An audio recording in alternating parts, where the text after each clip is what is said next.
An ordinary morning at the construction site in the southern part of Seoul City. While other workers were working hard, this young man was standing in a corner looking blank. He was Tae Seok, the male protagonist who was now staring blankly at a notification on his phone screen. It was a message from the HR department of Jin Seong Corporation informing Tae Seok that he had failed the job interview a few days ago. Just as Tae Seok was feeling down about failing again, someone called him. A chubby man yelled at Tae Seok, "Hey, are you still playing, Tae Seok?"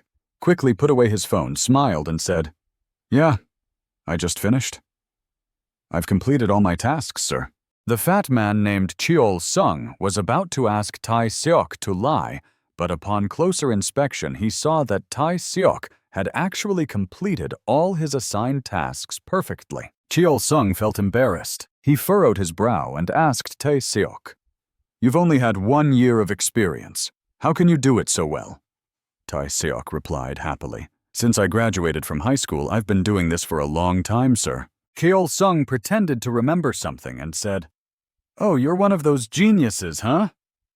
Tae Seok climbed up the scaffolding and said with a smile, "It's not because I'm smart, sir. It's just that I get drunk every night and don't remember anything."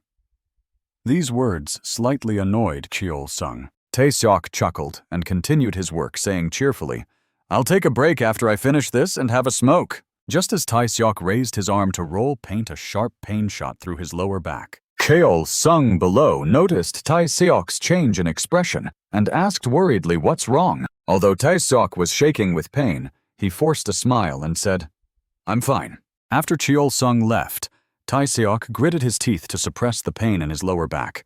Was the painkiller no longer effective? Tae Seok's persistent back pain had been going on for more than 6 months since he had strained his back lifting a wooden board. During that half-year period, Tae Seok had to take painkillers continuously to endure the pain while working. Tae Seok struggled to make it through the day. When the shift ended, team leader Park told Cheol Sung to clean up the materials at the construction site. Originally, this was Tae Seok's task, so Cheol Sung complained. "Why is it like this?" Team leader Park coldly replied, "Didn't you hear me? Tae Seok finished all his tasks today, so you should do it." Cheol Sung pouted and muttered the team leader only likes Tae Seok. Team leader Park angrily scolded him. "Why don't you try being a decent person? Of course I like him. Stop complaining and get to work." Under team leader Park's urging, Cheol Sung had no choice but to do Tae Seok's task. Team leader Park then turned to Tae Seok and asked Tae Seok, "Is your back okay?" Tae Seok smiled and replied, "Thanks to you, team leader, I'm still okay." The team leader asked Tae Seok, "Are you still not thinking of switching to carpentry?" Tae Seok hesitated and said, "It seems tiring, sir. To be honest, I'm quite tired now." The team leader didn't press the issue further. The team leader asked the workers around him if they wanted to stay for a drink, and then turned to Tae Seok and said, "What about you? Tae Seok, want to stay for a drink?" Tae Seok smiled and declined. "I think I need to go to the hospital. My medication is running out, sir." The team leader didn't insist and said, "Be careful on your way." Afterwards, Tae Seok hailed a taxi on the roadside to go to the hospital. Sitting in the taxi, Tae Seok couldn't help but think about his current situation. Tae Seok knew that he couldn't work without taking painkillers, so he had applied to various places, hoping to get an office job in a good company. However, Tae Seok's luck was bad, and he had never passed the initial screening of his job applications. Everything seemed to be weighing heavily on Tae Seok's shoulders, and the pain in his back was getting worse. It wasn't until dusk that Tae Seok arrived at the private hospital in the city. During the examination, Tae Seok felt a lot of pain. The pain in his lower back was due to his chronic herniated disc, which had been a problem for years. Because of this condition, his body couldn't withstand manual labor. When Dr. Han Wool pressed on Tae Seok's lower back, Tae Seok cried out in pain. Dr. Han Wool sighed and explained Tae Seok's condition. The nerve between the 4th and 5th vertebrae seems to be protruding. "This is a serious issue. You can't keep doing this." Tae Seok hesitated for a moment before saying cautiously, "If I don't do this job, I won't have food to eat." "Doctor?" Dr. Han Wool interrupted him directly. "We've discussed this before. You need to find a different job. Dr. Han Wool's words struck a chord with Tae-seok.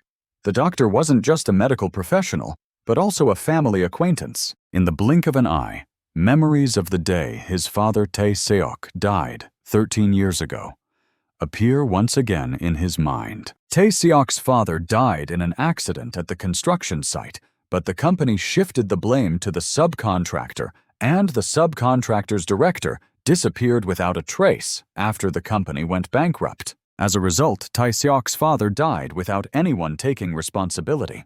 With the help of local organizations, Tae-seok and his mother received 25 million to won in compensation. Although the amount was not significant compared to the value of Tae-seok's father's life, it was a lifeline for the family who had nothing. Dr. Han Wool frowned and asked Tae-seok, "What will you do if your mother finds out about your condition?" "Think about it again. Painkillers are just a temporary solution and won't help with your herniated disc." Tae-seok looked down and hesitantly said, "But there aren't many places that pay as much as this, sir." Dr. Han Wool felt that his words were pointless and sighed, saying, "I have nothing else to say." He got angry and shouted at Tae-seok, "If that's the case, don't come to me again. Got it?" Dr. Han Wool called the nurse and had Tae-seok escorted out without accepting his payment. He loudly told Tae-seok, "If you continue doing that, don't come back." Tae-seok could only say, "I'm sorry." After Tae-seok left, Dr. Han Wool quietly opened his phone. He secretly transferred a significant amount of money to someone. Although he scolded Tae-seok, he couldn't abandon the child. Dr. Han Wool leaned back in his chair and sighed, thinking that Mi-young didn't have to meet So-young and suffer. In Dr. Han Wool's mind, Mi-young and So-young were Tae-seok's mother and deceased father. After Tae-seok's father died in the accident, Tae-seok's mother fell seriously ill and was hospitalized, withering away without any vitality. Tae-seok worked during the day and took care of his mother at night, wearing his work clothes to the hospital. He anxiously asked his mother if she was in a lot of pain. Tae-seok's mother forced a smile and said, "I'm fine, not as much pain as you think. The person who sent money yesterday was you, right? You didn't have that much money, did you?" Tae-seok panicked when he heard about the money. His mother showed him the transaction history on her phone. Tae-seok became even more suspicious and lost faith in humanity. He wondered who sent the money. The subcontractor's director team leader Park, or Dr. Han Wool. Seeing Tae-seok lost in thought, his mother asked if he was tired and how work was going. Tae-seok smiled and said that his seniors at work were kind, so he was doing okay. Tae-seok's mother was touched and said, "Our son is very hardworking. Mom needs to get better too." Tae-seok's mother said, "I'm tired, son. Go to sleep." She looked at Tae-seok and said, "You must be very tired. I don't know how to apologize to you." Tae-seok suppressed his emotions and forced a smile, saying, "It's okay, Mom. Today I'll stay with you and sleep. We can talk later." Tae-seok gently patted his mother's frail hands. That night, Tae-seok fell asleep beside his mother's hospital bed due to exhaustion. Tae-seok's mother didn't fall asleep. She gently covered Tae-seok with her blanket and smiled bitterly as she looked at her son's sleeping face. The son, named Tae-seok, honest and foolish, went so far as to change out of his work clothes to ease her worries, but the smell on him was too familiar. It was the scent of her late husband, a gloomy smell of a man who worked on a construction site, a smell that made it impossible for her not to know what he was doing. Mother Tae-seok was choked with emotion as she looked at her son, wanting to tell Tae-seok not to shoulder everything alone anymore. "Son, Mom will definitely recover from the illness. Thank you, my child. I know how you feel, Mom." The next morning, Tae-seok went to the construction site. The subcontractor's director had already had a few sips of liquor to warm up.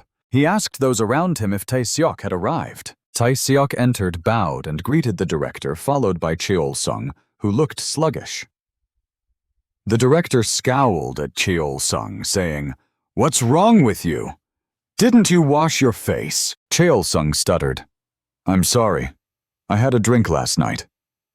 The director said gruffly, "Go wash your face and come back. If you see anyone from Il-sung Group, avoid them and don't curse." After instructing Cheol-sung, the director turned to Tae-seok. He said, "Tae-seok, make some coffee with half the sugar, okay?" Tae-seok happily obliged. After Tae-seok made the coffee, the director asked how he was doing. Tae-seok replied, "I'm the same, not good or bad." The director probed further and said, "We're short of carpenters. Can you do it?" Tae-seok hesitated, saying, "Being a carpenter might be tough, sir." The director chuckled and said, "Tae-seok, your usual job is tiring too. You'll just be painting walls and getting 110,000 won. Why not be a carpenter and get 150,000 won?" Then Tae-seok swallowed his saliva and spoke softly, saying that he also wanted to. But his back was injured. Tae-seok hadn't finished speaking when the director frowned, let out a deep breath, and said in a loud voice, "All right, this guy is ruined. He's really done for." Tae-seok didn't argue back. He just smiled wryly to let the matter slide. Through this incident, Tae-seok confirmed that the director was not the one who had sent money to his mother. Since Tae-seok was capable of working, the people at the construction site treated him well, but the person behind the help wasn't doing it for personal reasons. It had to be someone else. And Tae-seok knew of only one person like that. Tae-seok dialed Dr. Han Wool's phone number. As soon as the call connected, Tae-seok smiled and said, "Thank you, uncle." Tae-seok continued, "I'm Tae-seok. You sent the money, didn't you?" Dr. Han Wool's voice came through coldly. "Yes, it was me," Tae-seok said. "I'll definitely repay this kindness." Dr. Han Wool replied indifferently. "All right, I'm hanging up now. You're not back at the construction site, are you?" Tae-seok didn't respond to Dr. Han Wool's question for a long time. Dr. Han Wool got angry and shouted at Tae-seok over the phone. "Listen to me, you little kid. Stop working at the construction site right now, you idiot." Dr. Han Wool's voice was tired. He told Tae-seok to find another job as soon as possible. Just then a patient came in and the call was interrupted. Tae-seok patted his aching back and thought to himself that he was constantly indebted to others. Suddenly, Tae-seok's phone lit up, displaying a new notification. When he saw the content of the notification, Tae-seok was taken aback for a moment. Then his tired face immediately turned into one of excitement and joy, because finally an opportunity had come to him. After 200 challenges, Tae-seok had finally passed the screening for Elsung Corporation and only had the final interview left to secure a job in a corporate setting.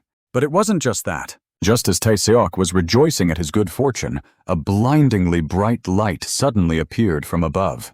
When Tae-seok came to his senses and opened his eyes wide, he saw something in front of him. It was like a notification from the void telling Tae-seok that his wish had been granted. Tae-seok was confused and didn't understand what this was, especially with the words on it saying that his wish had come true.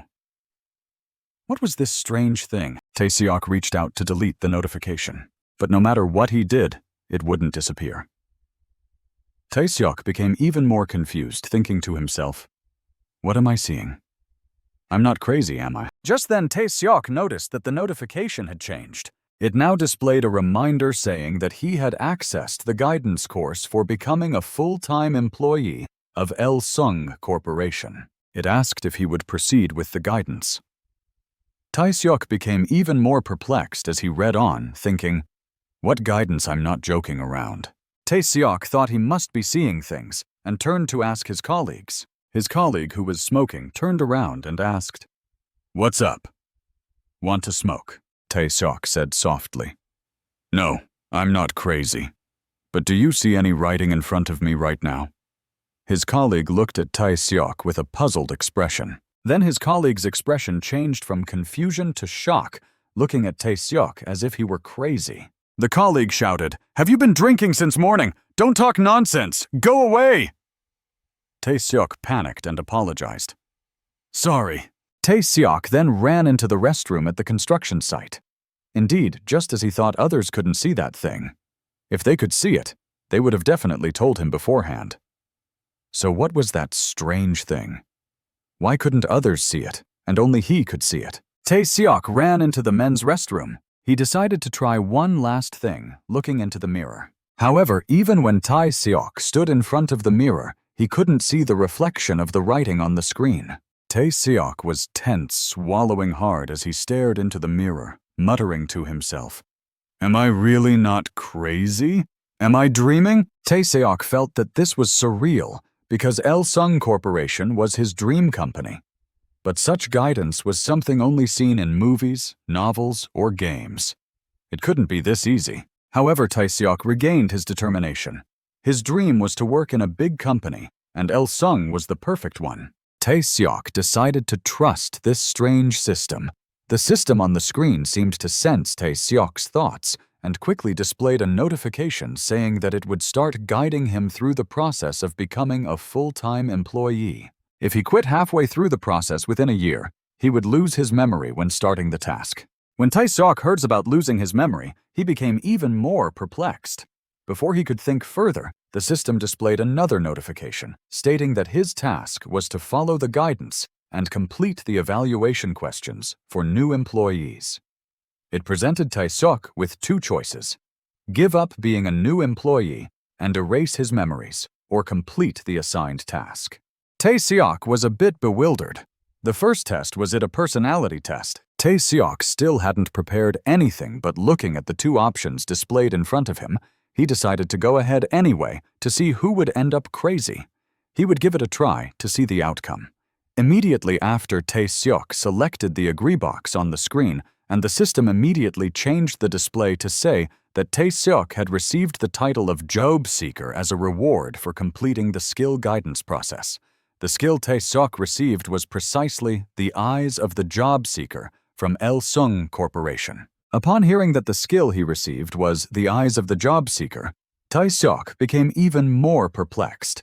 However, he hadn't had time to think about what the skill was when suddenly his vision became distorted.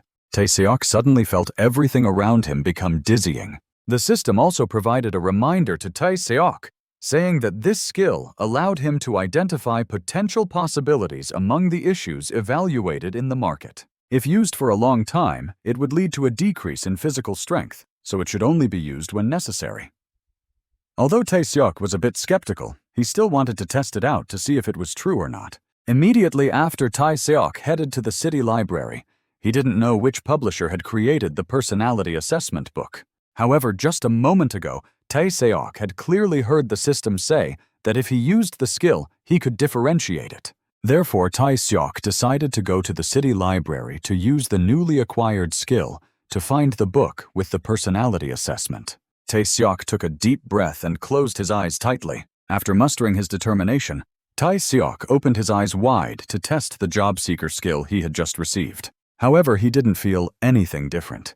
His vision remained the same without any changes. Tae-seok felt confused and decided to look closely at the books to try again. However, no matter how hard Tae-seok looked, the books remained unchanged with nothing different. It seemed that the system felt sorry for Tae-seok, so it appeared again. It reminded Tae-seok that the skill could only be used within buildings owned by Il-sung Corporation. Tae-seok angrily shouted that there were too many requirements which had caused him to strain his eyes. In the end, Tae-seok couldn't use the Eyes of the Job Seeker skill to find the necessary book, but he had bought all the test prep books from the bookstore to study. However, before Tae-seok opened the covers of the books, he wanted to test the skill again, because the place he returned to was the construction site owned by Il-sung Corporation.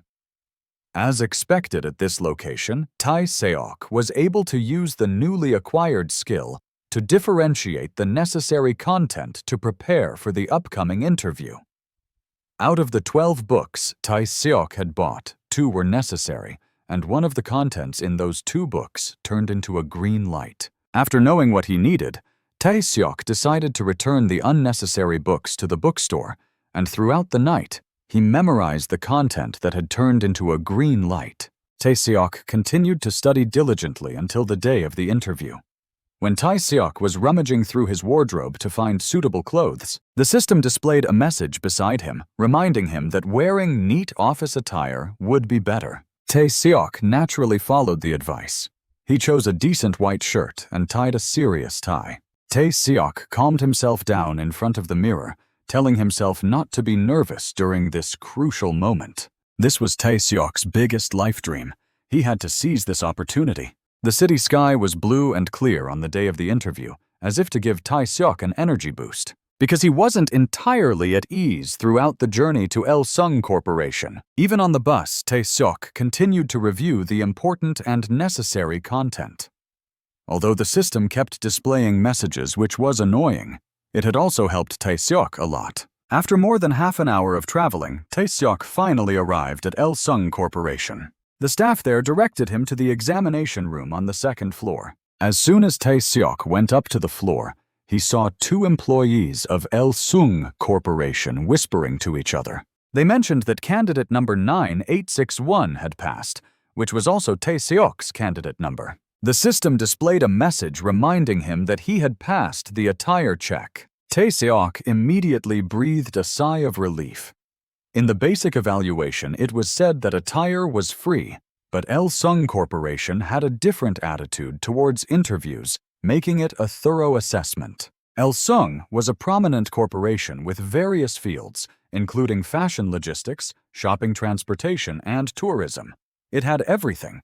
Because it was such a place, Il-sung conducted thorough checks like this. After going through a few basic steps, Tae-seok finally began the test for the selection process. The examination room was crowded with applicants, and Tae-seok was just one of many potential candidates for Il-sung Corporation. In the examination room, there were various facial expressions ranging from worry to calmness. The significant difference between those who knew and those who didn't know the test questions was evident in the examination room. Most of them were confused and didn't know what the test questions were like. At least Tae-seok had an advantage in this aspect, because thanks to the eyes of the job seeker skill, he had memorized the necessary content. As the test was taking place, a woman entered the room and spoke into a microphone. She introduced herself as Kim Jung-mi, an employee who joined the company in 2017 and hoped that the candidates would be kind to her that day. A man accompanying her introduced himself as Assistant Kang Min-yul, who joined the company in 2014 and had come to help the candidates with the personality assessment test. Two people asked all the candidates below, "Do you guys come from far away, or are you nearby? Do you feel any inconvenience coming here to take the test?" Right after that, a hand was raised. A woman said, "I came from Cheonan. I heard that other companies will reimburse travel expenses. I was wondering if your company will also reimburse travel expenses." After hearing this question, Tae-seok took a deep breath. He thought to himself, can this person really join the company with such an attitude? As it turned out, right after that, the system displayed a notification to Tae-seok that the job seeker, Yoon Mira, was about to be eliminated from the test. Yoon Mira was the woman who had just asked the question. Tae-seok stopped paying attention to the things around him. He needed to finish the test as quickly as possible. However, Tae-seok was confused about whether he should answer all 200 questions correctly or make a few mistakes. The test had a total of 200 questions with a maximum time limit of 30 minutes. Right after that, the test proctor announced that there was only 1 minute left. Tae-seok didn't hesitate. With the intense competition to join Il-sung Corporation, he didn't need to play it safe. Tae-seok didn't care who had given him the ability, but since he was allowed to use it, he would do it correctly from start to finish. The next morning, Tae-seok went to the construction site again. At lunchtime, Tae-seok's team went to a udon noodle shop to eat lunch. Team leader Park casually asked Tae-seok, "Why didn't you come to work yesterday? You were out all day and didn't even answer your phone. Were you on a date or do you have a girlfriend? If not, did you go somewhere nice with some beautiful people?" Tae-seok stuttered, not knowing how to respond. He could only say sorry, because if he said he was interviewing with a big company, these people would definitely consider him a traitor. Team leader Park didn't suspect Tae-seok at all. He smiled and said, "You're right. A young guy like you can do that. You're making money and spending it. You're just blowing off steam, right? I'll say good things about you to the directors, so don't worry." After that, Tae-seok awkwardly said thank you to team leader Park. At least he had a good time with team leader Park and the other team members. However, his life would be better if he didn't continue doing this physically demanding work. While Tae-seok was eating with his team members, he suddenly discovered that the system had changed. A large notification appeared right in front of Tae-seok saying, "You have passed the personality assessment." Tae-seok was so shocked that he stood up. The system reminded Tae-seok, "Please prepare for the interview." However, before Tae-seok could even celebrate, the system displayed another notification saying that there were tasks related to the interview. The general task was to prepare mentally for a difficult interview. A challenging and stressful interview was waiting for him. Before this interview, he had to meet the construction site director. When Tae-seok saw that the main task was to meet the construction site director, he gritted his teeth in anger. Is this guy crazy? He's asking me to meet that person. The system didn't care about Tae-seok's thoughts. It displayed another reminder. The reward for this task was unknown, but the disadvantage of not participating in the interview would be that Tae-seok would have to change his construction site from Cheonan to Gyeongsangnam-do. Just as Tae-seok was wondering what to do, Team Leader Park's phone suddenly rang. When he saw the caller's name, Team Leader Park looked surprised. He quickly answered the phone and said, "What's wrong, Director?" The person on the other end asked if Tae-seok was there and told Team Leader Park to send him over for an interview. Team Leader Park's expression turned cold as he listened to the conversation. He responded with a cold tone, "Yes, I'll send him over right away." After hanging up the phone, Team Leader Park softly said to Tae-seok, "The director is calling you, Tae-seok." Tae-seok stood up, pushed his chair in, and casually said, "I'll go right away." "The director is calling me, right?" Team Leader Park suddenly burst out laughing. "Oh, really? What's going on? You're saying you're going to meet the director?" Tae-seok sighed, his tone not very relaxed. "He's the one paying me. How long do I have to avoid him?" However, Tae-seok didn't want to miss the opportunity to work at El-sung Corporation. He had no other choice. Now he had to go and meet the director. Tae-seok went to the construction site director's office. After Tae-seok entered, the director's expression turned unpleasant as soon as he saw Tae-seok. Tae-seok looked at him tensely. The director coldly said, "All right, Tae-seok. I've thought about it. Starting tomorrow, you'll work as a carpenter under Team Leader Gok." Tae-seok casually said, "Director, I don't think I can make a sudden decision like that." As soon as Tae-seok finished speaking, the director furiously shouted at him, "Tae-seok, don't you know the state of your health? How long are you going to do things your way?" Tae-seok looked down and said, "Working as a carpenter is a good job." The director angrily shouted, "It's easy to find someone to do carpentry work, but we still haven't found a carpenter. There's one carpenter right next to me and I know him. There is a carpenter right next to me, and I know that person too." Tae-seok felt extremely uncomfortable with these words. He wondered why he had to listen to this. Just as he had predicted, he couldn't have a civil conversation with the director. Right after that, the system suddenly displayed a notification saying the linked task chain has been activated. The first task in Tae-seok's series of tasks was to listen to the director's story. Be yourself with your manager and communicate calmly. Tae-seok saw this task and felt a slight headache. If the system hadn't popped up a notification just now, Tae-seok would have probably stood up and left the room. Tae-seok pursed his lips coldly. In the end, Tae-seok still followed the system's instructions. He took a deep breath and told the director to calm down first and explain what happened so they could resolve the issue. After Tae-seok spoke, the director struggled to say that they currently didn't have any carpenters on the second floor, and they couldn't meet the construction deadline according to the contract. He shouted at Tae-seok tensely, saying that if they let time slip away like this, they would lose millions of won every day. The director, furious, pointed at Tae-seok and shouted, "Can't you do that?" Tae-seok lowered his head. He knew it was a request that would 100% result in losses for him, but he had no other choice. He had to take a step back. The director's voice continued to rise, saying, "I'm really counting on you. Just a few days. No, just 1 week, that's all." All right, Tae-seok took a deep breath, then said calmly, "I understand, 1 week, right?" The director saw Tae-seok agree and laughed heartily, saying, "That's right, you should have done it like this from the beginning. Does your friend know how much I care about you? Although I'm only saying this now, I've been thinking about whether I should bring you to the Chinchu construction site or not." The director's words only made Tae-seok feel more uncomfortable. The director still beamed with excitement, saying, "Thanks for showing up like this. You understand me, don't you? Just one more time, just this once." At that moment, the director's phone in his pocket rang. The caller was the chairman of the corporation. The director answered the phone cringing and said, "I've taken care of it. We'll finish the construction within a week." He assured the chairman on the other end that the project would definitely be completed within a week. The other team members, upon hearing the director say the completion time was 1 week, looked panicked. The director, however, happily told Tae-seok that with him on the team, they would definitely finish the project well within a week. Tae-seok continued his work. While he was painting, team leader Park suddenly called out to him. He told Tae-seok to come down and greet Director Choi of El-sung Corporation. Tae-seok didn't dare disobey. He slowly walked down the stairs. Tae-seok smiled and greeted. "I'm Kim Tae-seok, nice to meet you."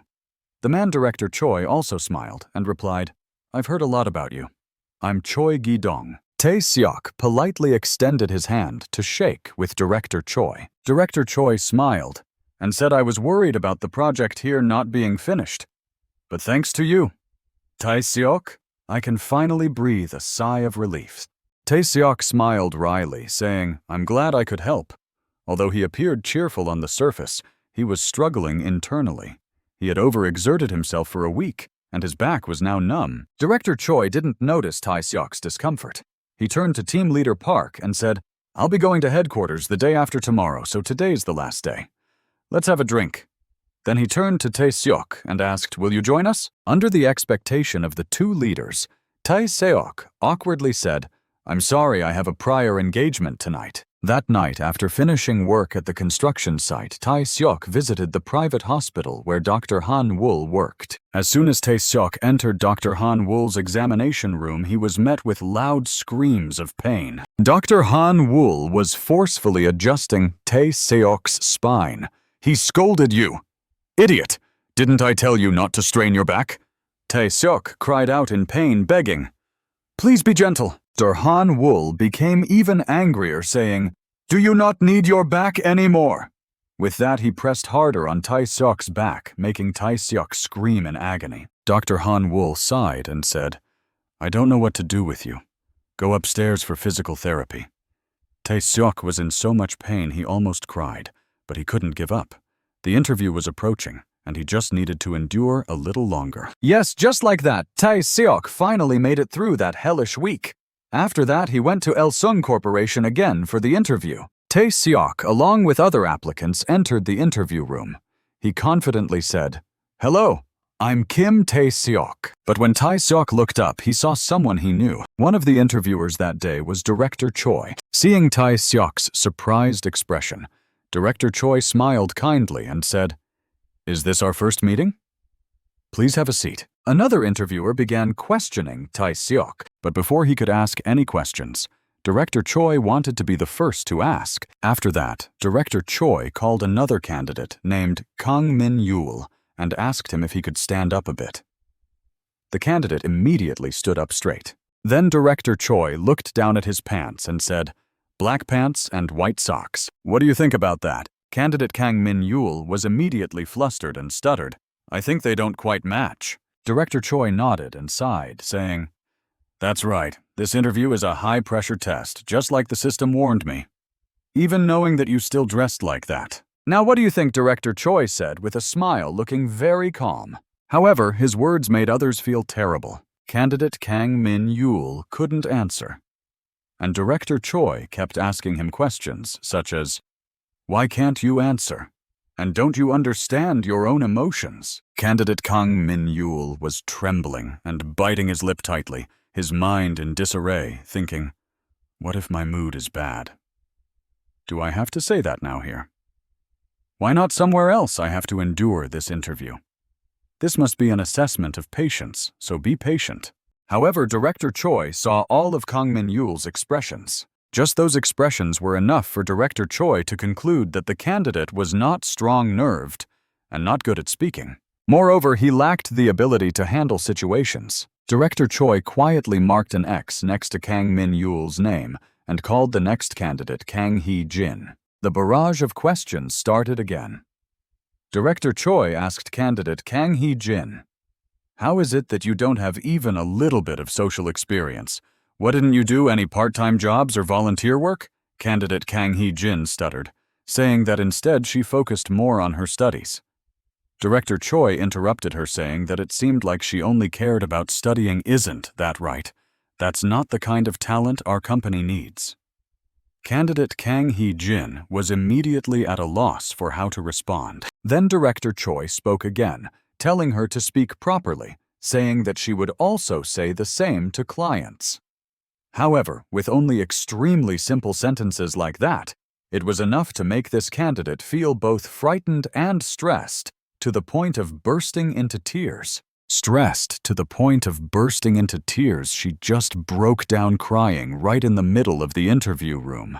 Through observing the two candidates being interviewed alongside Tae-seok, also realized that the reason Director Choi changed the order of the questions was that this interview was conducted in such a way, and therefore he needed to be prepared to screen his answers in advance. Immediately after, it was Tae-seok's turn to be called up by Director Choi for the interview. He confidently stood up straight, ready to face the questions that Director Choi was about to throw at him. If he had made it this far, Tae-seok wouldn't be eliminated so pointlessly. Director Choi looked at Tae-seok and asked casually, "Which school did you graduate from?" "Mr. Kim Tae-seok," Tae-seok replied confidently. "I earned my degree through the credit bank system." Director Choi looked at Tae-seok intently and asked, "So you never attended college, right?" Tae-seok wasn't intimidated and replied, "That's correct." Director Choi raised an eyebrow and continued, "You're sure about that? I think you have more to say about it, don't you?" Tae-seok took a deep breath. If he backed down now, he would be eliminated, so he had to be honest about his life. Tae-seok showed determination in his eyes, which was the only way to move the interviewer's heart. So Tae-seok stood up straight and said to Director Choi, "I had to make money." Director Choi exclaimed, "I see. We're the same. I work for a company to earn money." "You didn't go to college to earn money, right?" Tae-seok didn't back down and replied confidently, "Yes, but I don't regret it. Instead of attending college, I worked at a construction site, and at night, I used my free time to study. I never neglected my life. I didn't attend college like others, but I studied in my own way and obtained computer and technician certifications. I always tried to fill the gaps in my knowledge, and I think the result is that I earned my degree through the credit bank system instead of attending college." Director Choi was clearly surprised by Tae-seok's response, and he exclaimed, "I understand." Then Director Choi looked at the other interviewers. And they seemed to be satisfied with Tae-seok's answers. One of the interviewers asked Tae-seok, "What can you do for Il-sung Corporation?" Tae-seok's mind quickly jumped to the question. This might be a difficult question for others, but Tae-seok had thought about it many times before. However, there was only one reason why Tae-seok wanted to work for a large corporation. As long as it wasn't physical labor, he could do anything for the money. As long as Tae-seok didn't have to worry about his mother's medical expenses and could support himself, he could do anything. Tae-seok answers that he says what he thinks, telling the three judges that as long as it doesn't violate the law and is allowed by society, he can do anything. Because upon hearing this, the judge asks Tae-seok again, what is a violation of the law? What is allowed by society? And why he has such firm conditions. Tae-seok confidently answered that because it would ruin the image of the conglomerate and the future of me, I support honesty and the reliability of Il-sung Corporation and appreciate the contribution to society. So if such a request is made, Il-sung Corporation will definitely follow the goals of the conglomerate. I will propose it again. When saying these things to the three judges, Tae-seok knew clearly that this was 100% not the correct answer. However, the difference between convincing the interviewer or not from the start did not have a perfect answer, and that was also the pressure of the interview. The three judges also stopped talking about this topic. The remaining judge asked Tae-seok if he had a girlfriend. Tae-seok smiled and said, "No." The judge asked Tae-seok why he didn't have one. Tae-seok smiled and said that there were no women around him. If around the interviewers there were good people, then introduce them to me, so we would have time to meet. Tae-seok's confidence and humor made Il-sung's judges laugh, and the atmosphere of the interview also relaxed a bit. Just like that, Tae-seok's interview was completed. Director Choi smiled and told the three of them that the interview was over. They could go out. The next day, Tae-seok came to the construction site again to continue his work as a carpenter. When Tae-seok was struggling with his aching back, Team Leader Park came over. Team Leader Park said that it must be tiring due to work. Tae-seok sighed and said hello during the time he was away. Nothing special happened, right? Team Leader Park hummed and said that nothing special was not possible without him around. It wasn't fun. Hearing that Tae-seok seemed to know roughly what had happened the day before. It must be that Keol-sung caused some trouble at the construction site. Tae-seok sighed wearily. Although Chil-sung was a heavy drinker, he was a hard worker, so he quickly became a skilled craftsman. While Tae-seok was still thinking, Team Leader Park's voice came again, saying that today they would go for a gathering. Everyone could go right. Tae-seok slowly said to Team Leader Park that today Team Leader Go had invited him to dinner. When Team Leader Park heard about Team Leader Go, he was slightly taken aback. Tae-seok bowed his head tiredly and said that anyway, they had worked together for a week. Team Leader Park's expression seemed a bit annoyed, but just at this moment, the system screen appeared again, reminding Tae-seok that the normal task had been opened, which was to participate in the party and listen to the stories of the seniors with no rewards or penalties. Tae-seok was stunned when he saw these lines. Why did the task have no rewards or penalties? What was the point? Tae-seok quickly understood the issue. He quickly asked Team Leader Park what was on the menu for the gathering. Team Leader Park smiled and said that, of course, it was rice and soup. Tae-seok smiled and said to Team Leader Park that if they weren't eating Korean beef, he would go with Team Leader. Go on occasions like this, someone who earned 200,000, one per day, should treat them, Tae-seok said. And without waiting for Team Leader Park to agree, he turned to tell everyone that today Team Leader Park would treat them to Korean beef. The people behind cheered. Although Team Leader Park was a bit reluctant to spend money, he couldn't refuse the request.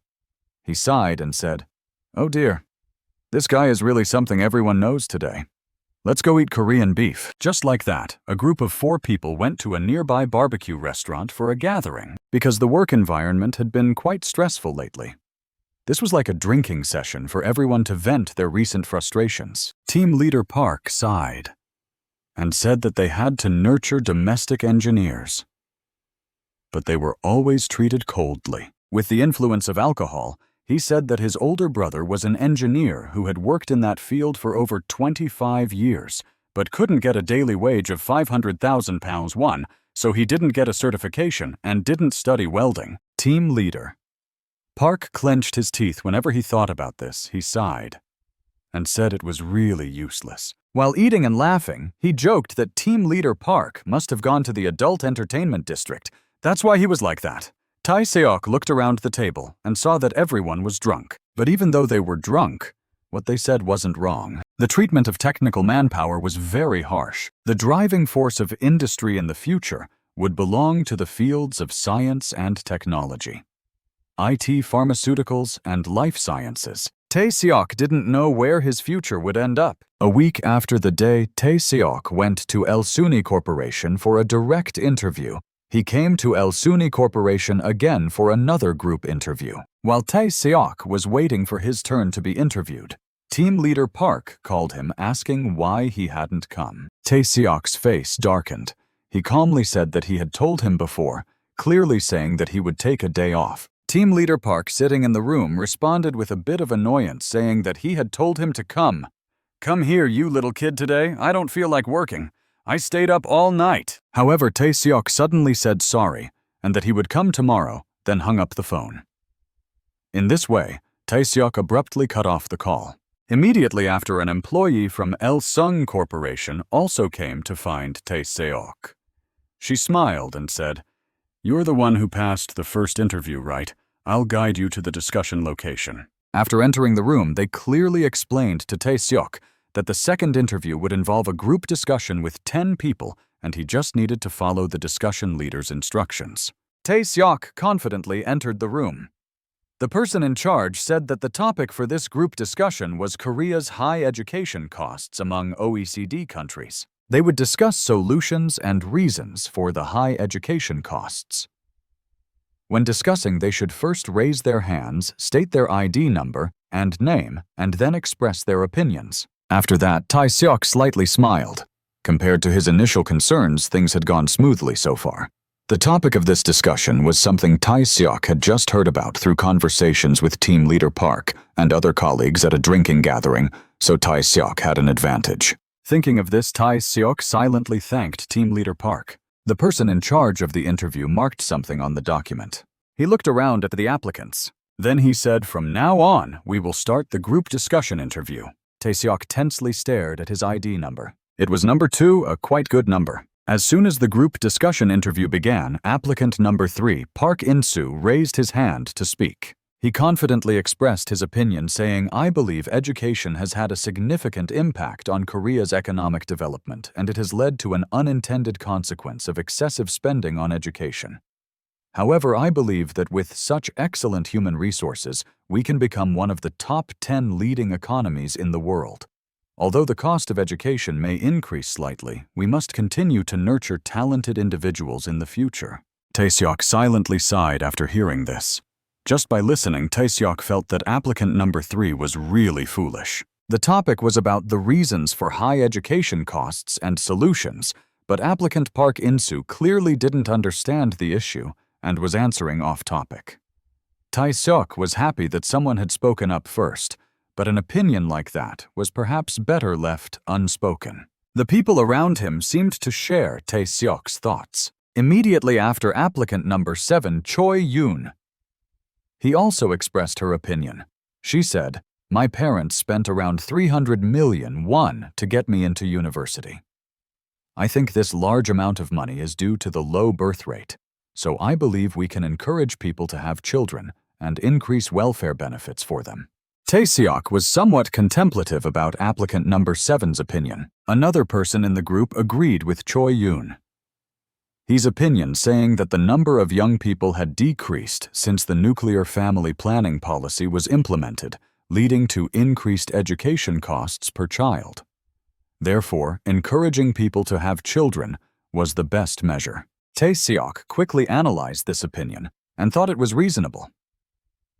However, it wasn't something a company should be concerned about.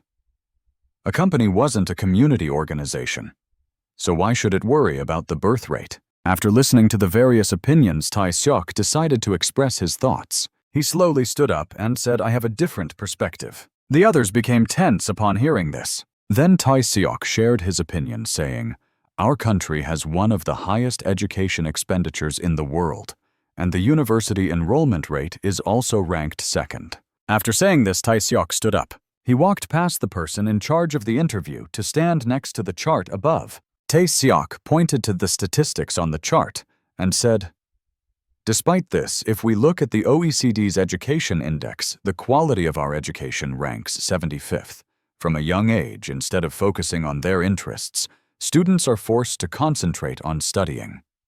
In contrast, in Germany, after completing compulsory education, students can choose between gymnasium and house gymnasium based on their abilities and interests. The result is that the country has the human resources it needs while maintaining a higher average salary than Korea, and the income gap between professions is not significant. On the other hand, our country has an imbalance in human resources supporting science, technology, and IT fields. Especially the numbers of junior engineers is gradually being filled by foreign labor due to the difficulties and social disregard they face. This is why there are no domestic applicants."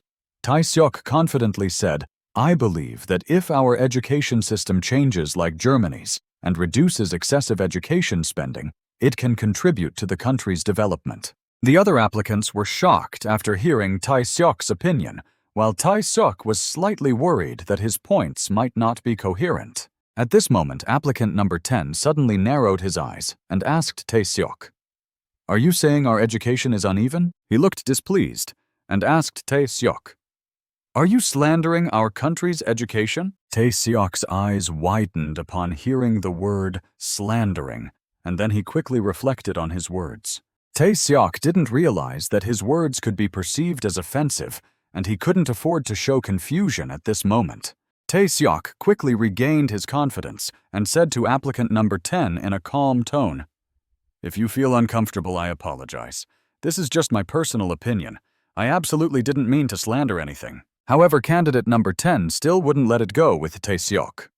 He spoke in a condescending tone, telling Tae-seok not to consider the circumstances or characteristics of our country. "I don't think that's a good opinion when we say we should adopt a system from abroad." "What about our country? We have many talented people. You all graduated from universities in Seoul or abroad. You all came here to learn.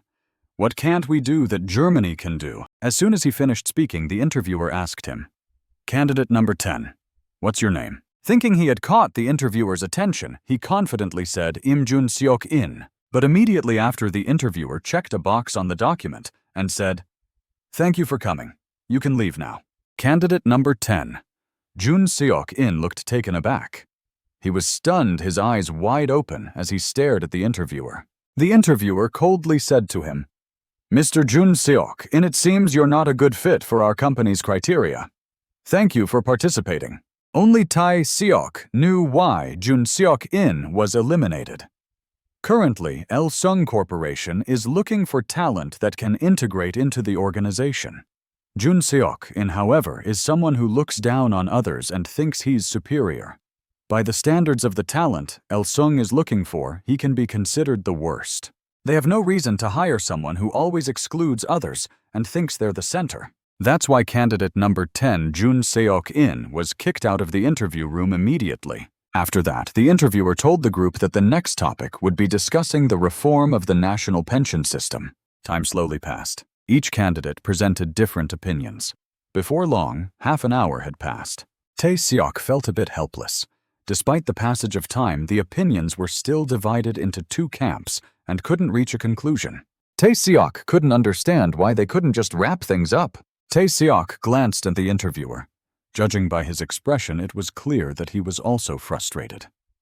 He couldn't let the interview continue like this. After some thought, Tae-seok decided to speak up. He said, "I don't think we can reach a conclusion in this situation. Summarizing the opinions so far, I think we can be divided into two categories. Candidate number 1 thought that the national pension and occupational pension should be integrated, like in Japan. Candidate Kim Min-young believed that the shortcomings of the national pension could be supplemented by private pensions or financial products. At this point, let's hear everyone's opinions and draw a conclusion based on the majority vote." Tae-seok's words immediately caught the interviewer's attention. He narrowed his eyes, looking at Tae-seok, thinking that he was leading the discussion like this because he was frustrated. But that was exactly what Elsung Corporation was looking for. Someone who could play a mediating role. That kind of person was very suitable for the type of person Elsung Corporation was seeking. After Tae-seok spoke, the interviewer gently checked another box on the document. Then he said to everyone, "You've worked hard. That's all for today. You can go home." The interviewer glanced through the documents in his hand. Only candidate number 2, Kim Tae-seok, had passed the test with most of the check marks indicating pass. After Tae-seok left the interview room, he encountered another argument. It turned out that candidate number 10 was still unhappy with the result and was making a ruckus outside, shouting that it was unfair. Tae-seok sighed, thinking that some people just couldn't accept defeat. But when Tae-seok looked closely at the people in front of him, he suddenly saw the interviewer emitting a blue glow. This was clearly the effect of the job seeker's eye skill. But why was it suddenly working like this? Tae-seok was confused when he realized he could see different colors surrounding each person, like the green light around the interviewer. Then Tae-seok looked at the others. Each candidate had their own distinct color. Some were green, some orange, and some had deeper colors. Tae-seok quickly analyzed what he had discovered. After the interview discussion ended, he had figured out two things from this accidental experience. First, if he blinked 3 times in a row, the job seeker's eye skill would be activated, even if he didn't intentionally do so. Second, each person was surrounded by red, orange, or green light. Red seemed to be around people in their 20s, orange also around those in their 20s, and green was 100% around people who looked like they were in their 30s. But Tae-seok didn't think this was categorized by age. What were these different colors supposed to mean? Tae-seok put that aside for now and went to the construction site to work the next day. While helping other workers at the construction site, Tae-seok received a notification from Il-sung Corporation. The HR team from Il-sung Corporation informed him that Kim Tae-seok had passed the group discussion interview, and the final interview would be held at 3 p.m. the next day. When Tae-seok saw the notification, he smiled, thinking that it had finally come to the final interview. He couldn't believe that a day like this had come to him. However, Tae-seok also reminded himself not to be complacent. He didn't get too excited, just tried to remain calm and do his best, because only by passing the final interview could Tae-seok achieve his dream. Because he was about to quit his job at the construction site, Tae-seok wanted to instruct Cheol-sung a bit. Cheol-sung took out a roller to prepare for painting. Tae-seok, standing below, said that for primer, he just needed to take a little on the roller head so that the speed could be faster. After hearing this, Cheol-sung not only didn't take a little, but directly scooped the roller into the paint bucket. Then he directly swung the roller onto the wall. Tae-seok, standing below, naturally got hit with all the excess paint from the roller. Because he couldn't avoid it in time, Tae-seok got covered in a large splatter of paint. Immediately after, Tae-seok's shout rang out, telling Cheol-sung to quickly drop the roller. Cheol-sung hurriedly climbed down the ladder, and seeing Tae-seok covered in paint, apologetically asked if Tae-seok was okay. Tae-seok felt speechless. He turned black with anger, but said it was fine, telling Cheol-sung not to worry too much. After Cheol-sung apologized, Tae-seok didn't know what else to say. Cheol-sung still felt apologetic and kept saying sorry. Tae-seok, seeing Cheol-sung's sincere expression, didn't intend to get angry. He casually said it was fine and suggested they go wash their faces and come back. Tae-seok gloomily went inside. As soon as team leader Park saw Tae-seok, he was shocked. He asked Tae-seok what had happened, why he was in such a state. Tae-seok gloomily said it was just a work accident and suggested they go back to the dormitory to shower and return. Team leader Park thought for a moment and then said that the dormitory was too far. He suggested they use the public bathhouse in the basement of the building, saying it had opened that day. Tae-seok was hesitant, worrying about what others might think, but team leader Park reassured him that everyone would be using it after work to check for any inconvenience. With team leader Park's assurance, Tae-seok didn't have to go all the way back to the dormitory and could use the public bathhouse instead. Tae-seok irritably made his way down to the basement, his body covered in paint. The public bathhouse had just opened, so it was quite empty. As soon as Tae-seok entered, he couldn't help but take off his paint-stained shirt. He opened the bathroom door. Then he directly showered under the faucet. The paint on his body was washed away to a considerable extent. After a quick wash, Tae-seok went down to the communal hot tub. Soaking in the hot water, Tae-seok felt relieved. Inside the bathhouse, there was another man who, upon seeing Tae-seok, asked what he was doing there. Tae-seok, realizing there was someone beside him, tiredly replied that he was just a construction worker. The other man ohed and asked if Tae-seok was tired, pointing out that he seemed to have paint all over him. Tae-seok politely smiled and said it was fine. The man asked if Tae-seok was the director there, and Tae-seok replied that the man wasn't the director, but could be considered a high-ranking official. Tae-seok was surprised and excitedly said that the man must have a good job and asked if his income was stable. The man smiled and said it was okay that he earned enough not to be envied by others. The two strangers began to chat amicably. As they were chatting, the man suddenly submerged himself underwater. After about a minute, Tae-seok started to worry because the man hadn't surfaced. After more than 2 minutes, Tae-seok's face turned blue with worry, thinking that the old man might have drowned. Tae-seok panicked and jumped into the water, shouting for the old man. Just as Tae-seok was about to dive down to retrieve the old man's body, the man suddenly surfaced, laughing and asking Tae-seok if he was afraid that the old man had died. Tae-seok, sweating profusely, said it was just a surprise. The man then told Tae-seok that he had a bad luck streak. He smiled and explained that because of his bad luck, he had to sweat while diving in the public bathhouse to have good fortune. Although Tae-seok was perplexed, he nodded along, thinking that if he didn't experience it himself, he wouldn't understand the inconveniences customers faced.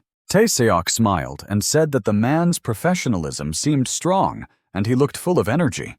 The man chuckled and said that of course he had to be healthy to live a long life, and that required exercise and activity. After soaking and chatting with the man, Tae-seok felt more relaxed.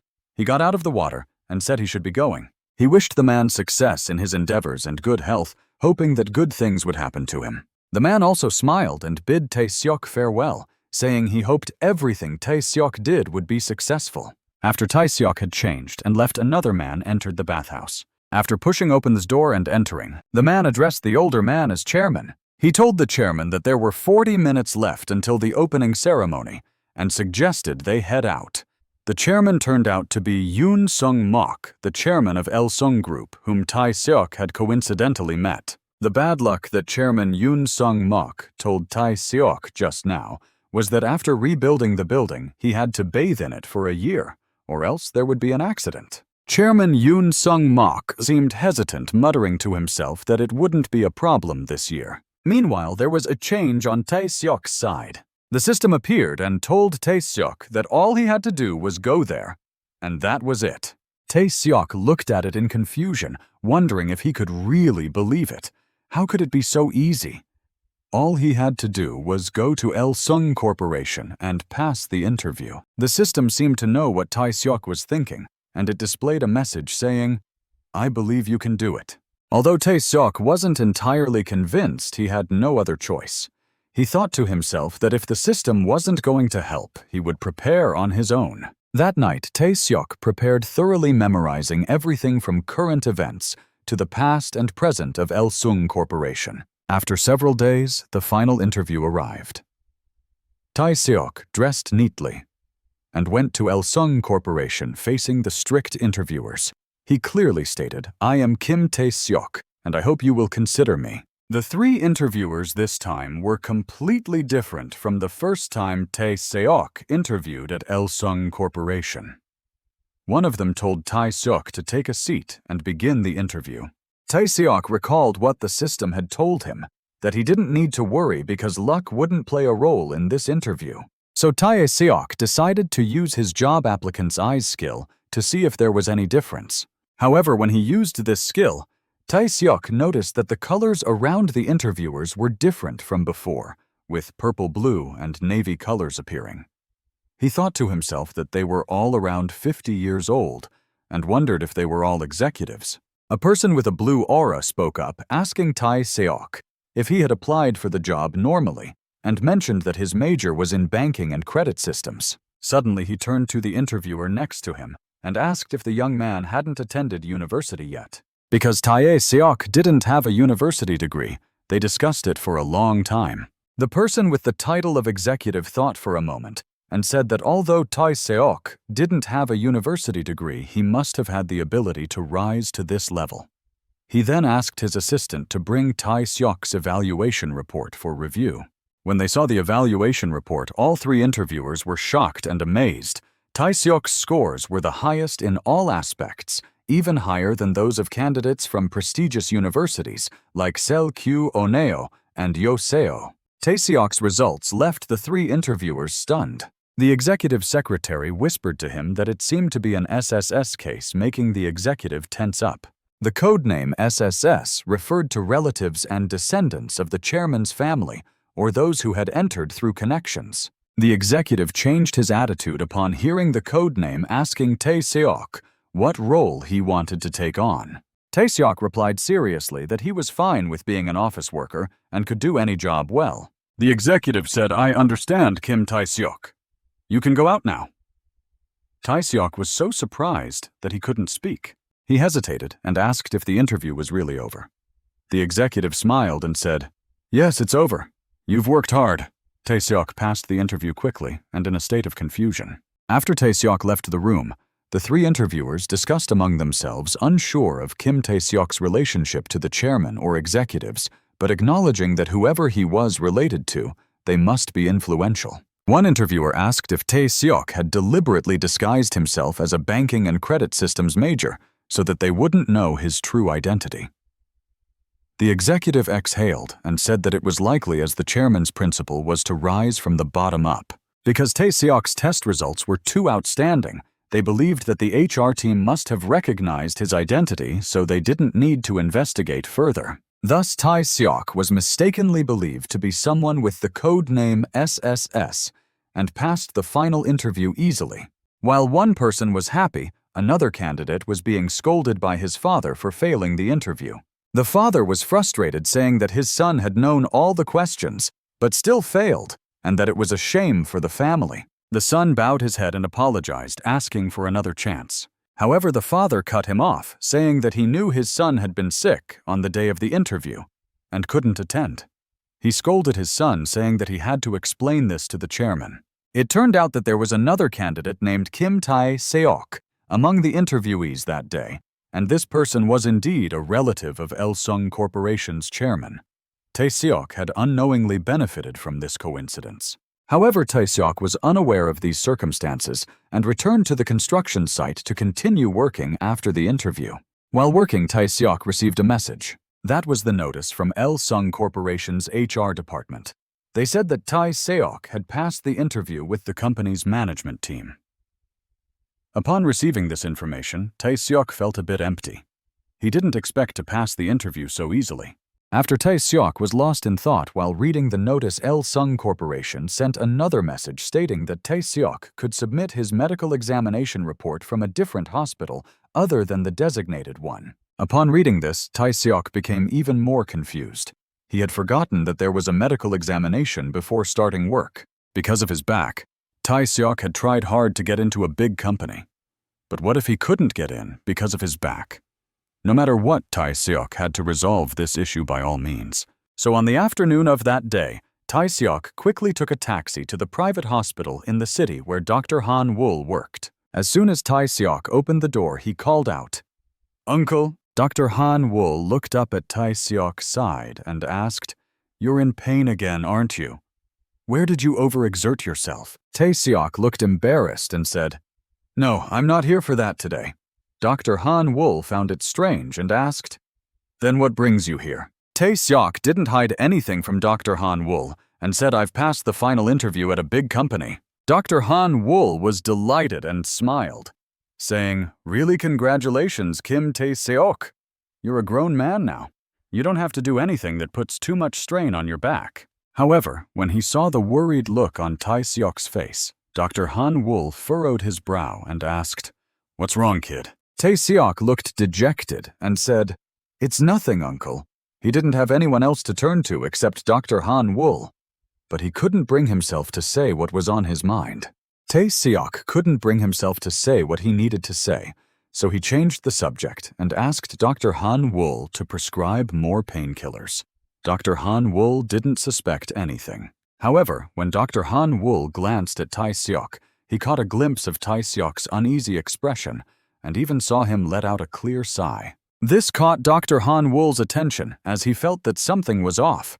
Tae-seok was usually a confident person, but today he seemed to be sighing a lot. Dr. Han-wol thought about it, but still couldn't figure out what was wrong with Tae-seok. He recalled what Tae-seok had said earlier, that he had passed the final interview at a big company. Dr. Han-wol pieced together the information and finally understood. If Tae-seok had passed the interview, the next step would be a medical examination. Perhaps the kid wanted to ask for his help, but couldn't. Dr. Han-wol suspected that if he were caught falsifying a medical examination report, he might have his medical license suspended. That's probably why Tae-seok didn't dare to ask for his help. Dr. Han-wol sighed and thought to himself that this kid was just like his father, always making people worry. Tae-seok just came to get more painkillers.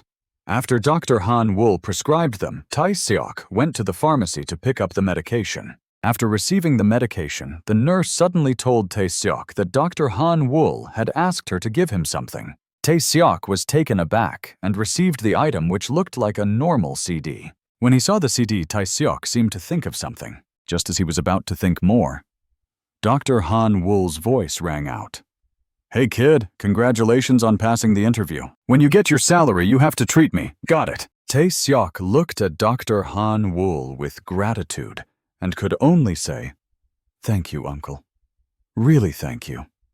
The CD was actually a fake medical examination report that Dr. Han Wool had made for Tae-seok. The next morning, Tae-seok didn't show up at the construction site. That morning, Tae-seok had sent his medical examination report to Il-sung Corporation's HR department the night before. Soon after, Il-sung Corporation's HR department sent a notice to Tae-seok that he had passed the final stage of the recruitment process. Tae-seok looked at the notice and couldn't help but breathe a sigh of relief.